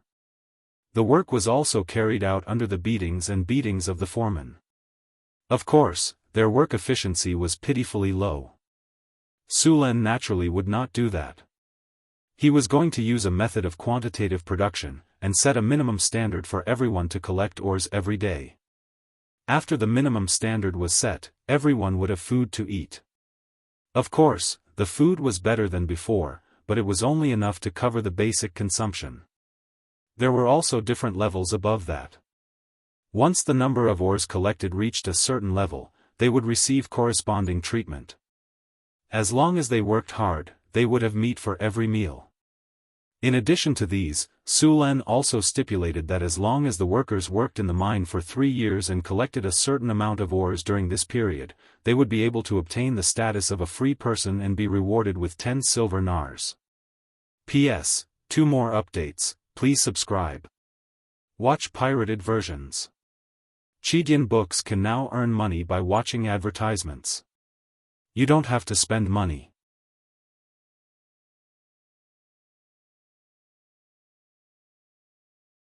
Chapter 434. As for Sulen's reforms, the slaves in the mine were only slightly agitated, but they soon calmed down. On the other hand, the poor people who came with Sulen were all very happy. They were very convinced by Sulen's conditions. This was mainly due to Sulen's previous policies. These poor people were different from the slaves. They were paid according to the amount of silver ores they mined every day. Although the slaves were skeptical of Sulen's words, they became more energetic when the sumptuous meal was delivered in the afternoon. Next, Sulen ordered people to rebuild the miners' dormitory. The camp that was originally as simple as a shack was directly flattened. If he wanted the workers to work hard, he had to make sure they were paid well. Those who didn't talk about salary and only talked about sleeping together with you were completely acting like hooligans. As long as the salary were enough, it was not a problem. The ores collected in the mine would be sorted.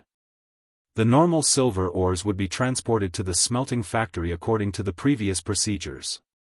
The silver ores with silver blue particles would be sent to Sanfelto City. Then, these mithril ores would be handed over to the wizards to be refined. The original manager of the silver mine, Hard, was reassigned to the silver mine as the production team leader after going through a round of ideological re-education in prison. Although this guy was a little greedy, Sulan had checked the previous production records. During the time he was the manager of the silver mine's output was at its peak. It was obvious that this guy had some standards. Sulan was currently lacking in all kinds of talents.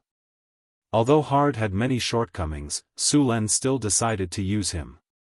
After going through the ideological education in prison, Hard had obviously realized his mistake. The fact that his originally fat body had slimmed down twice in just a week was the best proof of this. It was also the first time Sulan knew that prison had a weight loss function.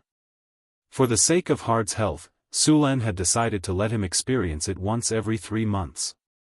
Hard would surely be grateful if he knew that Sulan was so concerned about his health. Then, the matter was settled happily. After working with the Emerald Tower to develop the mithril mine, the construction of the elemental pool and teleportation portal in Sanfelto City had also begun. The teleportation portal and the elemental pool required a large amount of magical materials.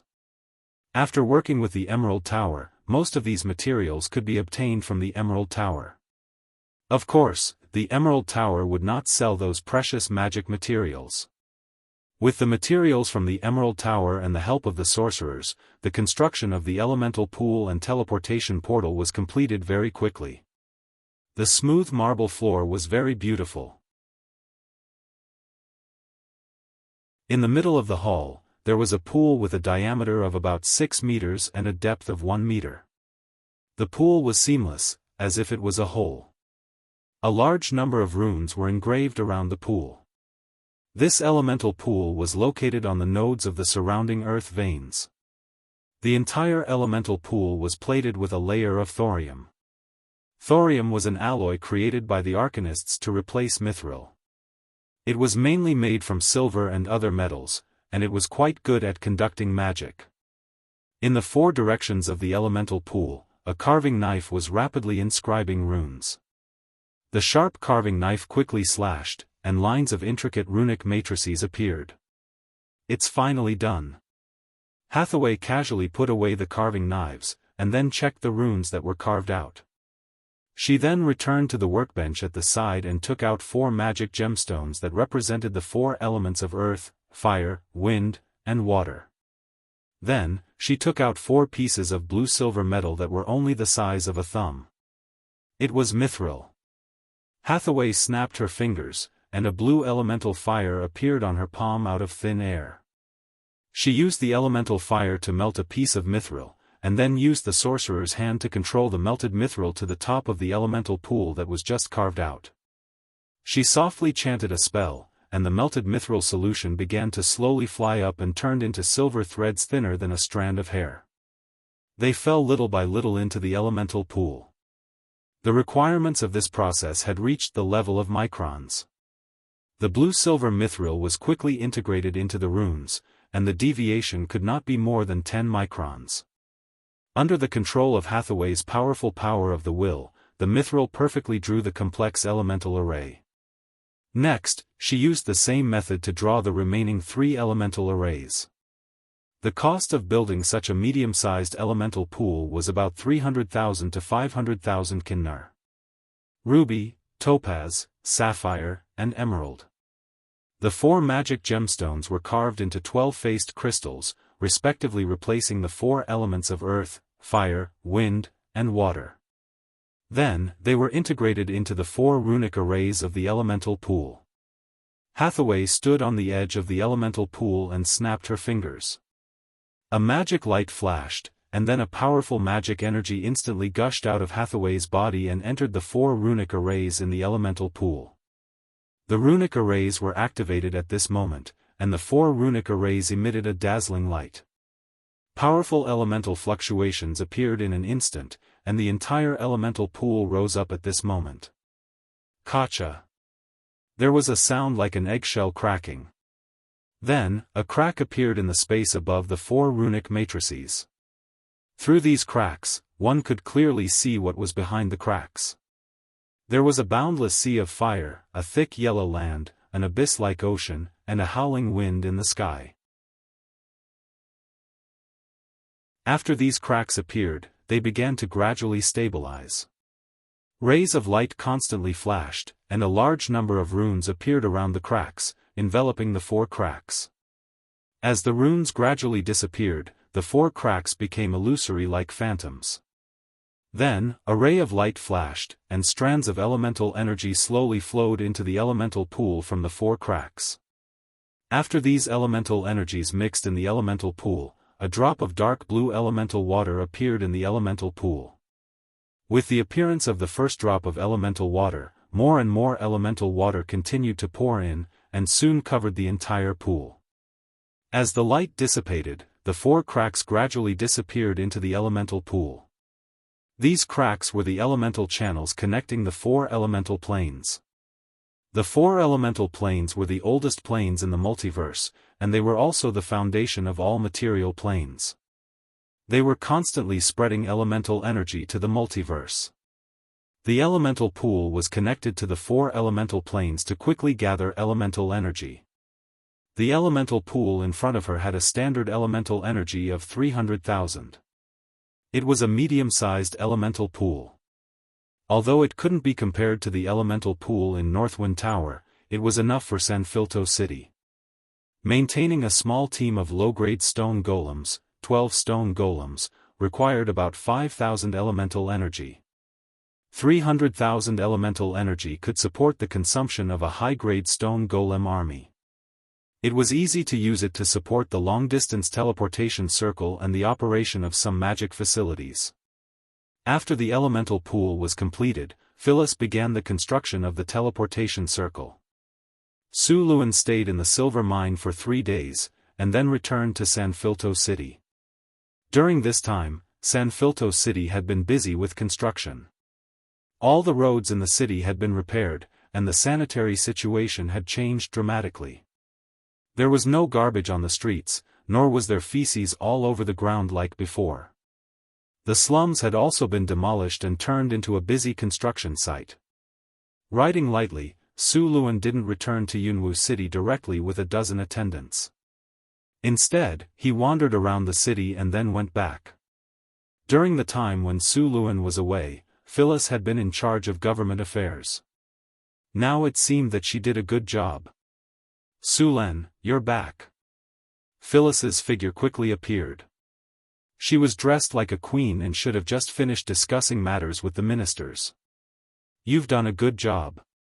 Su Luan hugged Phyllis directly and then kissed her on the face. Phyllis's delicate face instantly turned red. She whispered, "Let go of me. There are other people here. It's daytime." Su Len was slightly stunned. He then kissed her left cheek and whispered in her ear, "What are you thinking? I'm not that impatient." Hearing Sullen's words, Phyllis's face turned red. She bit his shoulder hard with her silver teeth and then snorted coldly. She ignored him. Su Len rubbed his shoulder with a bitter face and then pulled Phyllis back to the palace. Did the Emerald Tower's magi behave strangely? Su Len asked. Hearing Su Len asking about serious matters, Phyllis didn't show any expression and directly replied, "The Emerald Tower's magi are following Sister Hathaway. Some of them are enchantment on the water pipes and the water tower reservoir. Many of them are following Sister Hathaway to engrave runes. Seems like they're quite obedient." Su Len nodded. "Oh right, the elemental pool has been built. Sister Hathaway said that it's a waste to only use the elemental pool to support the operation of the teleportation portal. She wants to build a Magus Tower here." Su Len frowned. "The cost of building a Magus Tower is too high. We've been spending money like water recently. The treasury can even run horses." Su Len frowned. "Of course, he knew the purpose of a Magus tower. However, the scale of the business now was too big, and the funds were a little tight. It would be very difficult to build a Magus tower. It's not a Magus tower like the one in the northern city. It's a small Magus tower, Phyllis said. The construction cost of the northern town's Adept's Tower alone was several million gold nars. The total cost of the whole thing was over 10 million gold nars. If it weren't for the supply of magic materials from the secret plane and the underground world, Northern Town would have gone bankrupt on the spot. Of course, this was for a large Magus tower. The cost of a small Magus tower was much lower. Many magi built a small Magus tower after becoming a great Magus. The tower was no more than 30 meters tall, and the cost was about 1 million kinnar. After all, not all magi had the support of a financial backer like Sulen.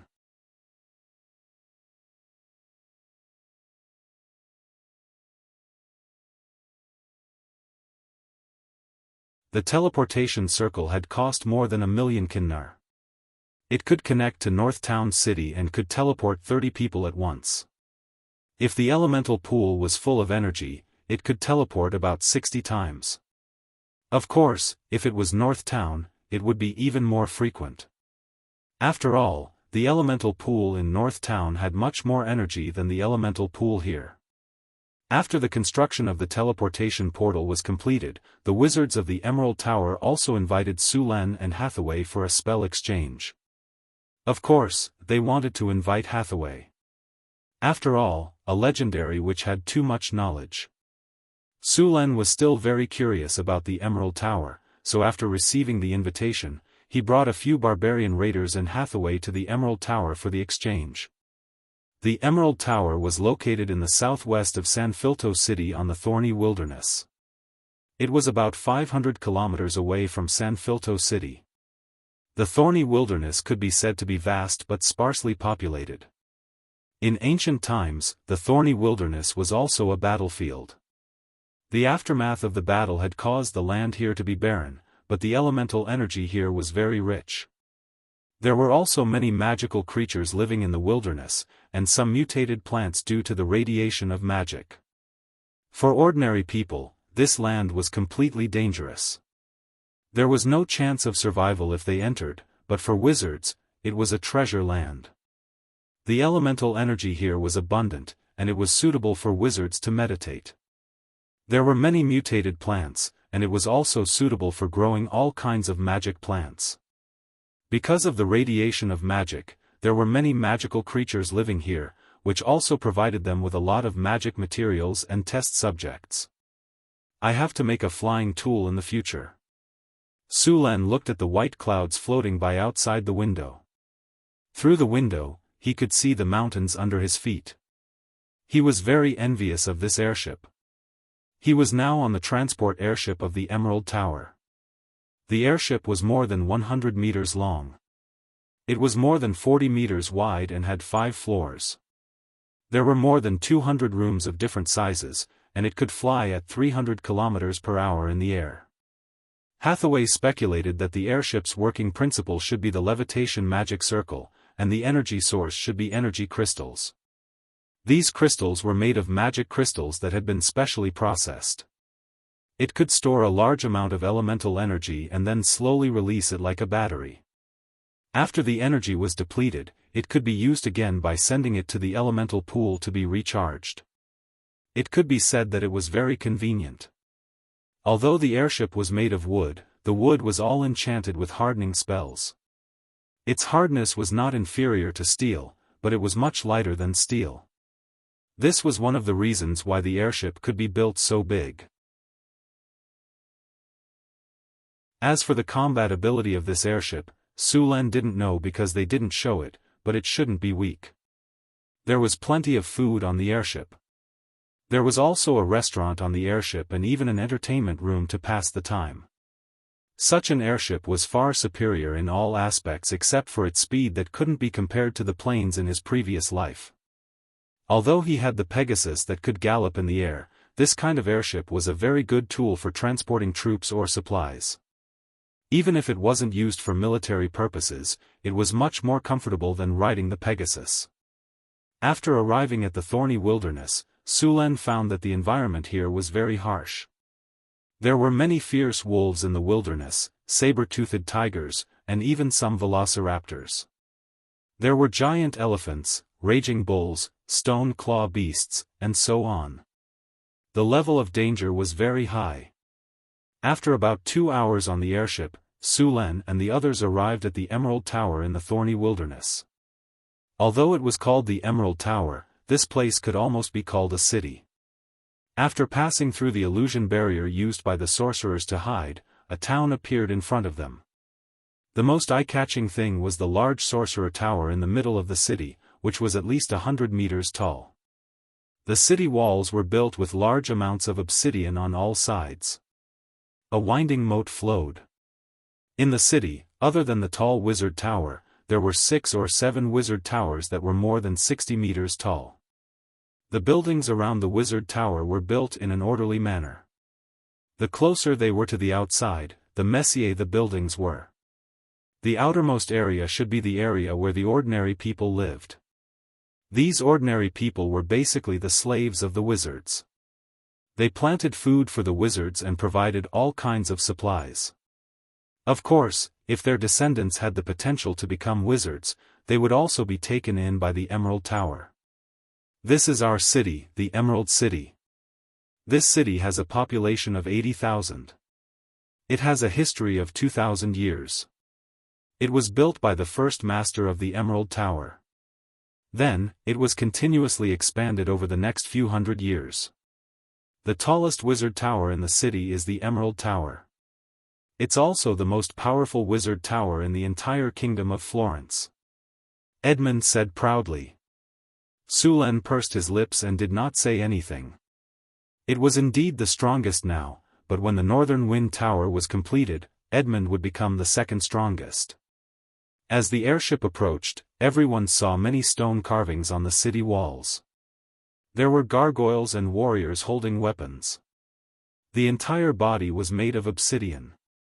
It seemed to be a kind of construct life. That's the greatest building of the Emerald Tower, the Emerald Heart Library, Edmund said. There are hundreds of thousands of books in this library. A lot of precious knowledge is stored in it. The first floor is free. Everyone can enter and check it out. The second floor is only accessible to wizards. Okay, we're almost there. As Edmund's voice fell, the airship began to slowly descend. Finally, the airship stopped in the middle of a spacious field. Sulen and Hathaway got off the airship with a few servants. The group looked around curiously. Sulen saw many obsidian statues around the field. Other than gargoyles, there were also humanoid statues. They were very similar to the gargoyles in the northern city. They should be battle puppets. After they got off the airship, Sulen saw some wizards looking at them from a distance. Those are wizards from the School of Evocation. A bunch of bad-tempered guys. See those buildings with green leaves? Those are wizards who study plant spells. They're good at growing all kinds of potions. Many of them are master potioneers. Of course, if anyone thinks they're weak, they'll be in big trouble. Edmund then introduced a few other schools of wizards. Sulen was very interested in these schools. Under Edmund's lead, Sulen and the group came to a house. This is where you'll be staying. It's a little shabby, so please forgive me. The servants in the hut next to it are in charge of your food and lodging. If you need anything, just let them know. If they can't make the decision, they'll report it to us. You're a little tired today, so you can take a rest. Of course, if you're interested, you can also walk around the city. But please remember that you have to follow the rules of the Emerald City. Edmund went back to report after he was done. Sulen and Hathaway didn't stay in the room. The Emerald City covered a large area. It had a completely different style from San Felto City. Sulen and Hathaway planned to walk around the city. They were also interested in the Emerald Heart Library. If there were hundreds of thousands of books in there, there must be a lot of knowledge that Su Len and the others didn't know. The two wandered around the streets for a while and headed towards the library.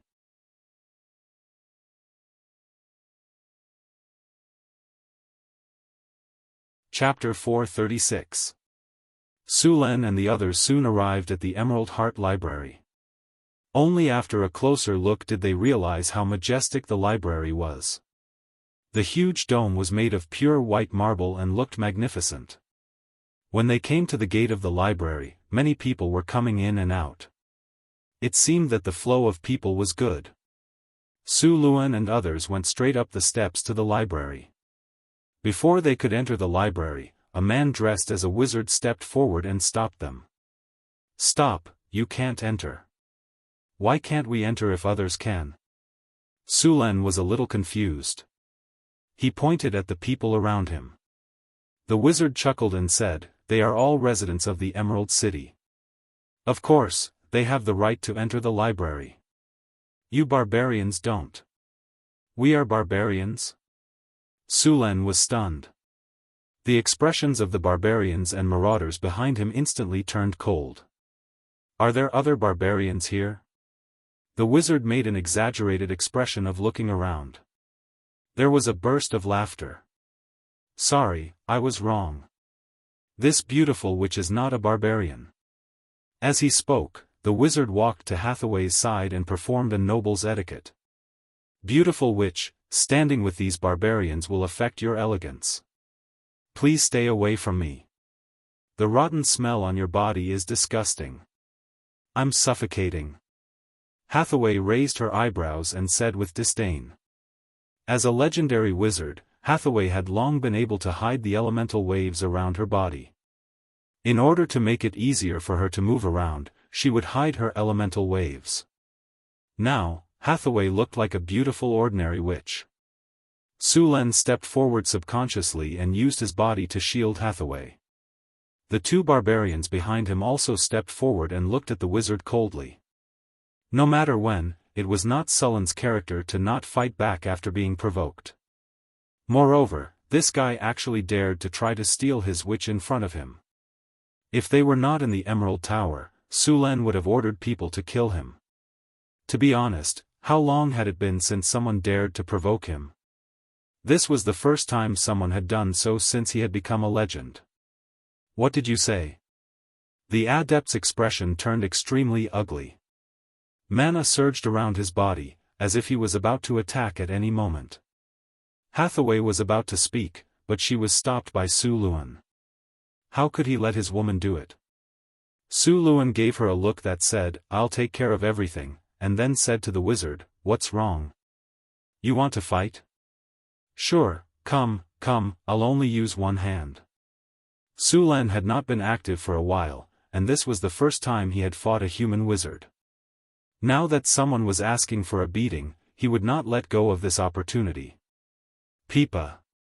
The sound of thunder and lightning was heard. The adept raised his arm and clenched his fist. A magic staff with powerful thunder and lightning energy appeared in his hand. As soon as the magic staff appeared, thunder and lightning energy overflowed from the top of the magic staff, and tiny thunder snakes swam around in the air. The magic staff did not seem to have anything special about it. The only reason it had such power was because of the fist-sized thunder crystal at the top of the magic staff.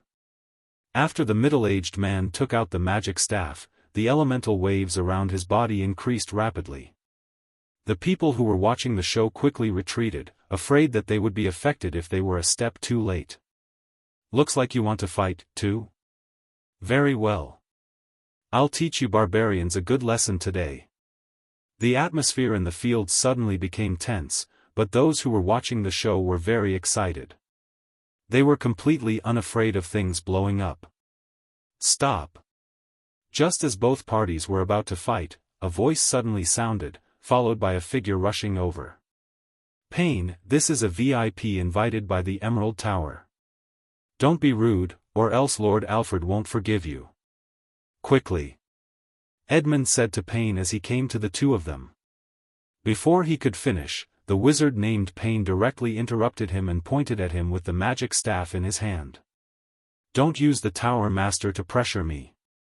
I must teach them a lesson today, or I won't be able to take it lying down.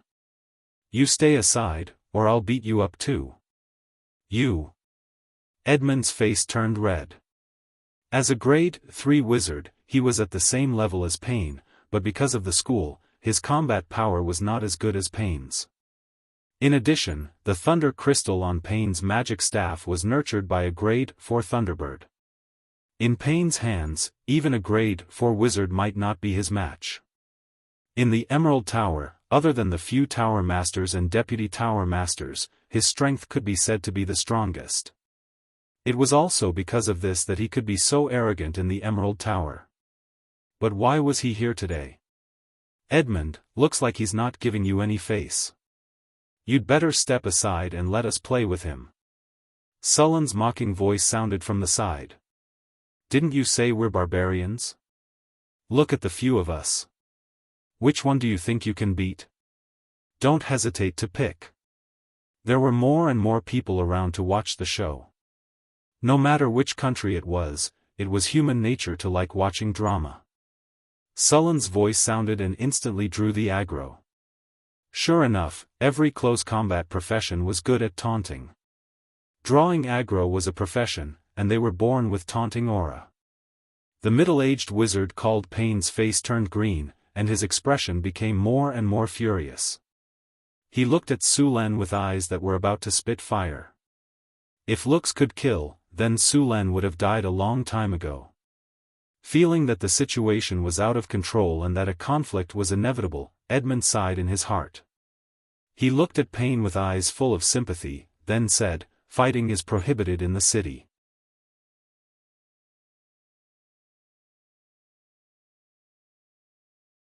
After Pain calculated the pros and cons in his mind, he immediately made up his mind. The situation on Sullen's side became a bit strange. Everyone looked at each other and then looked at Wizard Pain with sympathy.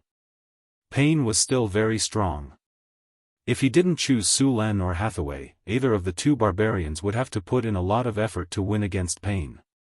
However, Pain had chosen Sulen. It was obvious that Wizard Pain was a wizard who specialized in the element of lightning. Sulen was most familiar with the element of lightning, not to mention that he also had the lightning domain. Lightning attacks might be hard to deal with for others, but for Sulen, it was just a piece of cake. Hathaway winked at Sulen and whispered, "This is going to be interesting. This idiot chose Sulen. He probably doesn't know that Sulen has mastered the lightning domain. When the time comes, his strongest attack will be useless against Sulen. I can't wait to see his face." Sulen had a serious expression on his face. He then said happily, "Hathaway, you have learned bad things." As for Wizard Pain, Sulen didn't even put him in his eyes. A wizard who had not even touched the edge of legendary might not be able to break through his defense.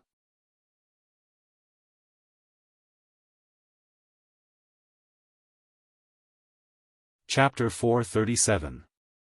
Just when Sulen and Hathaway were whispering to each other, Wizard Pine urged, "Hey, what's wrong?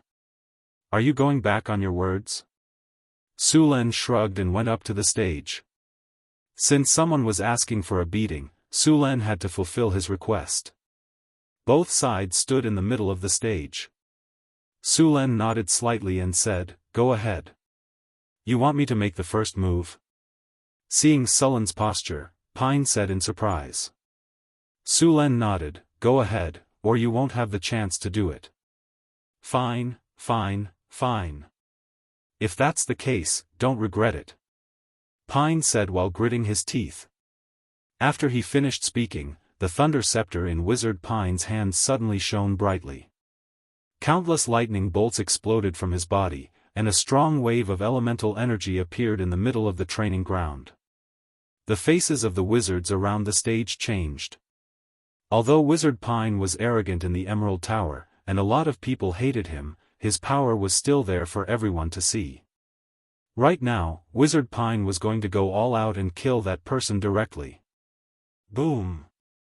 With a thunderous roar, a black cloud appeared in the sky. A large amount of lightning was constantly churning within the black cloud, bringing with it a strong sense of oppression. The entire training ground was completely enveloped by the black cloud. The churning thundercloud gave people a feeling that the end of the world was coming. Berserk thunder spell? The wizards on the stage changed their faces. I didn't expect Pine to be this powerful already. Another wizard couldn't help but say. Right now, he's only one step away from becoming a rank 4 wizard. It's the wild thunder spell. That kid on the other side is in trouble. Will pain electrocute him into charcoal? A slightly mocking voice came from the high platform, and a pretentious and hypocritical expression appeared on his face. This is your strongest attack? Su Len raised his head and looked at the thunder cloud in the sky. Interesting. Su Len could easily cast a lightning attack of this level. It would be very difficult for this kind of power to hurt him. It was basically charging him up. It's not too late for you to beg for mercy. After I attack, I won't be able to stop even if I want to admit defeat. As long as you kneel down and beg for mercy, I'll let you go. Pine continued. Cut the crap. Hurry up, I still want to eat. Su Len waved his hand and said with a hurry up expression. Alright, if you want to die, then I'll grant you your wish. Thunder spell. Boom. Numerous thunderbolts instantly struck down from mid-air. A dazzling thunderbolt streaked across the sky, illuminating the whole training ground. In the blink of an eye, the thunderbolt struck Su Luen hard. The thunderbolt did not dissipate, and then the sky was filled with thunderclouds. Before the first thunderbolt dissipated, another thunderbolt struck down. The powerful thunderbolt made people tremble with fear, and the whole training ground was awed by the power of the thunderbolt. Boom! Thunderbolts kept striking down. After 5 consecutive thunderbolts hit Su Luen, the thunderclouds in the sky slowly dissipated, and a large number of cracks appeared on the surrounding ground. As a training ground, the ground here was specially reinforced. Even so, it was damaged by the continuous thunderbolts just now. Burp. At this moment, a sound came from the lightning. In the next second, all the lightning disappeared. Su Len appeared on the high platform of the training ground, unharmed. He even burped. Chocolate flavor. Not bad. Su Luen stretched and said. At this time, there were still a lot of lightning jumping around his body, but soon they disappeared into his body. His body did not suffer any harm, and even his clothes were intact. The adepts in the stands were all dumbfounded when they saw the scene on the training ground. How is this possible? Am I seeing things? He's fine. That's it? Seeing the lightning disappear, Su Len glanced at him. Since you're done attacking, it's my turn. Lightning exploded on Sullen's body, and he appeared in front of Pain in an instant. He then punched out. His fist was filled with powerful lightning energy, and it smashed towards Pain. Whoosh! Whoosh! Bang! Rays of light flashed, and 3 to 4 protective spells appeared on Pain's body. However, as soon as these protective spells appeared, they were hit by Sullen's lightning fist. These protective spells were like balloons, and they broke one by one under Sullen's attack. These protective spells did not even last for a second. Sullen's fist landed directly on Pain's chest. Wizard Pain was sent flying, and there was a clear fist mark on his chest. Boom! Pain's body crashed to the ground. He did not even make a sound before he fainted. Su Len had shown mercy this time. Otherwise, with his strength as an advanced legend, he could have easily killed Pain with one punch. The whole training ground quieted down. After about 3 seconds, the stands were in an uproar. All the wizards looked at Su Len in shock, and their eyes were filled with fear when they looked at Su Len. Is there anyone else who wants to come down and spar with me? Su Len stood on the platform and looked around. As his gaze swept across, everyone could not help but lower their heads. They did not dare to look him in the eyes. The noisy training ground suddenly became silent. Or, do you want to spar with my wife or my 2 guards? What a disappointment. No one in the stands dared to reply. Su Len curled his lips, and there was a trace of mockery at the corner of his mouth. There's not even a single worthy opponent. Sorry, I'm not targeting any of you. What I'm trying to say is that everyone here is trash. Su Len waved his sleeves and patted the non-existent dust away. He then turned around and left the platform.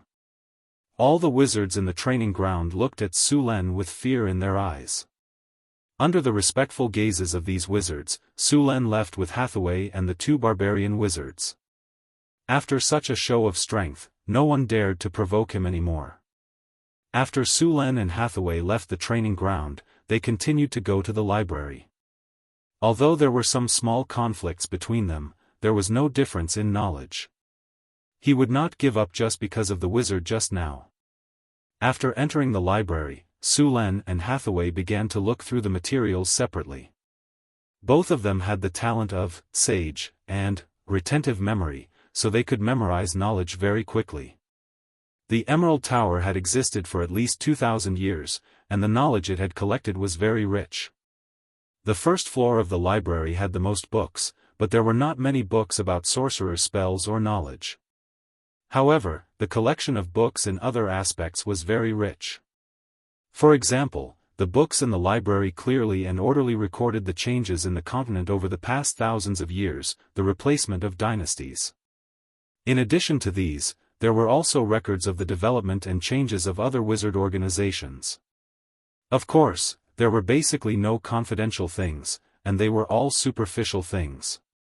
Su Len also found some information about the end of the First Era. The ancient elf empire collapsed, and the continent entered the era of the Witch Kings. Not long after that, the Arcane Empire rose. Although the era of the Witch Kings was short, it was also the most barbaric and dark era. There were endless blood sacrifices until the arrival of the Arcanists, which completely ended this era. It was said that many evil creatures, evil gods, and evil spirits grew rapidly during this period.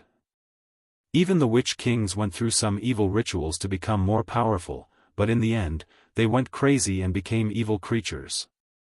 Su Len only knew some of this knowledge before, but there was a fairly complete record here. If the knowledge was digitized, then after this study, Su Len's knowledge directly rose by 15 levels. Although this knowledge seemed useless, it would be useful in many ruins. After all, if it was the ruins of the ancient Witch Kings, the difficulty would increase several times without this knowledge. In addition to this knowledge, Su Len also found a lot of other knowledge, such as farming, breeding, making tools, and so on. These were not useful to wizards, but they were very important to a kingdom. There were hundreds of thousands of books on the first floor of the library, many of which recorded the customs of various places, the geography of mountains and rivers, and even some songs written by bards. Su Len even found some novels in it. What surprised him most was that there were so beautiful mountains and rivers, Countess, City Gate Officer Qin, Knight Abing, and so on. Most of the books here were useless to Su Len. Among the hundreds of thousands of books, there might only be thousands of books that were really useful, or even fewer. After all, Su Len and Hathaway had a lot of knowledge. From the second floor of the library, there were very few books, but the quality of the books was several levels higher. The books here were all related to wizards, all kinds of magic materials, spell theory, and knowledge. There were even fewer books on the third floor of the library, only about thousands of books. There were many books stored in this large library, but there was basically no real core knowledge, such as spell models and meditation methods. These were the most important things of a wizard school, so naturally, they would not be taken out. However, Su Len's goal was not these. Moreover, even if there was no important knowledge here, it could still be exchanged in the next exchange of knowledge. Sulen and Hathaway had a lot of precious knowledge, many of which could be exchanged, such as the construction of secret realms, the technology of legendary golems, the technology of space folding, and so on. In addition to these, Sulen had the technology of mageweth tattoos, the advanced technology of mageweth tattoos, and the technology of elemental fission and elemental furnace. However, if one wanted to get this knowledge, they would have to pay enough, such as the construction technology of floating cities. You're tuning in to the Unparalleled SwordWill YouTube channel. Don't forget to subscribe and join us on this journey to catch the most captivating stories.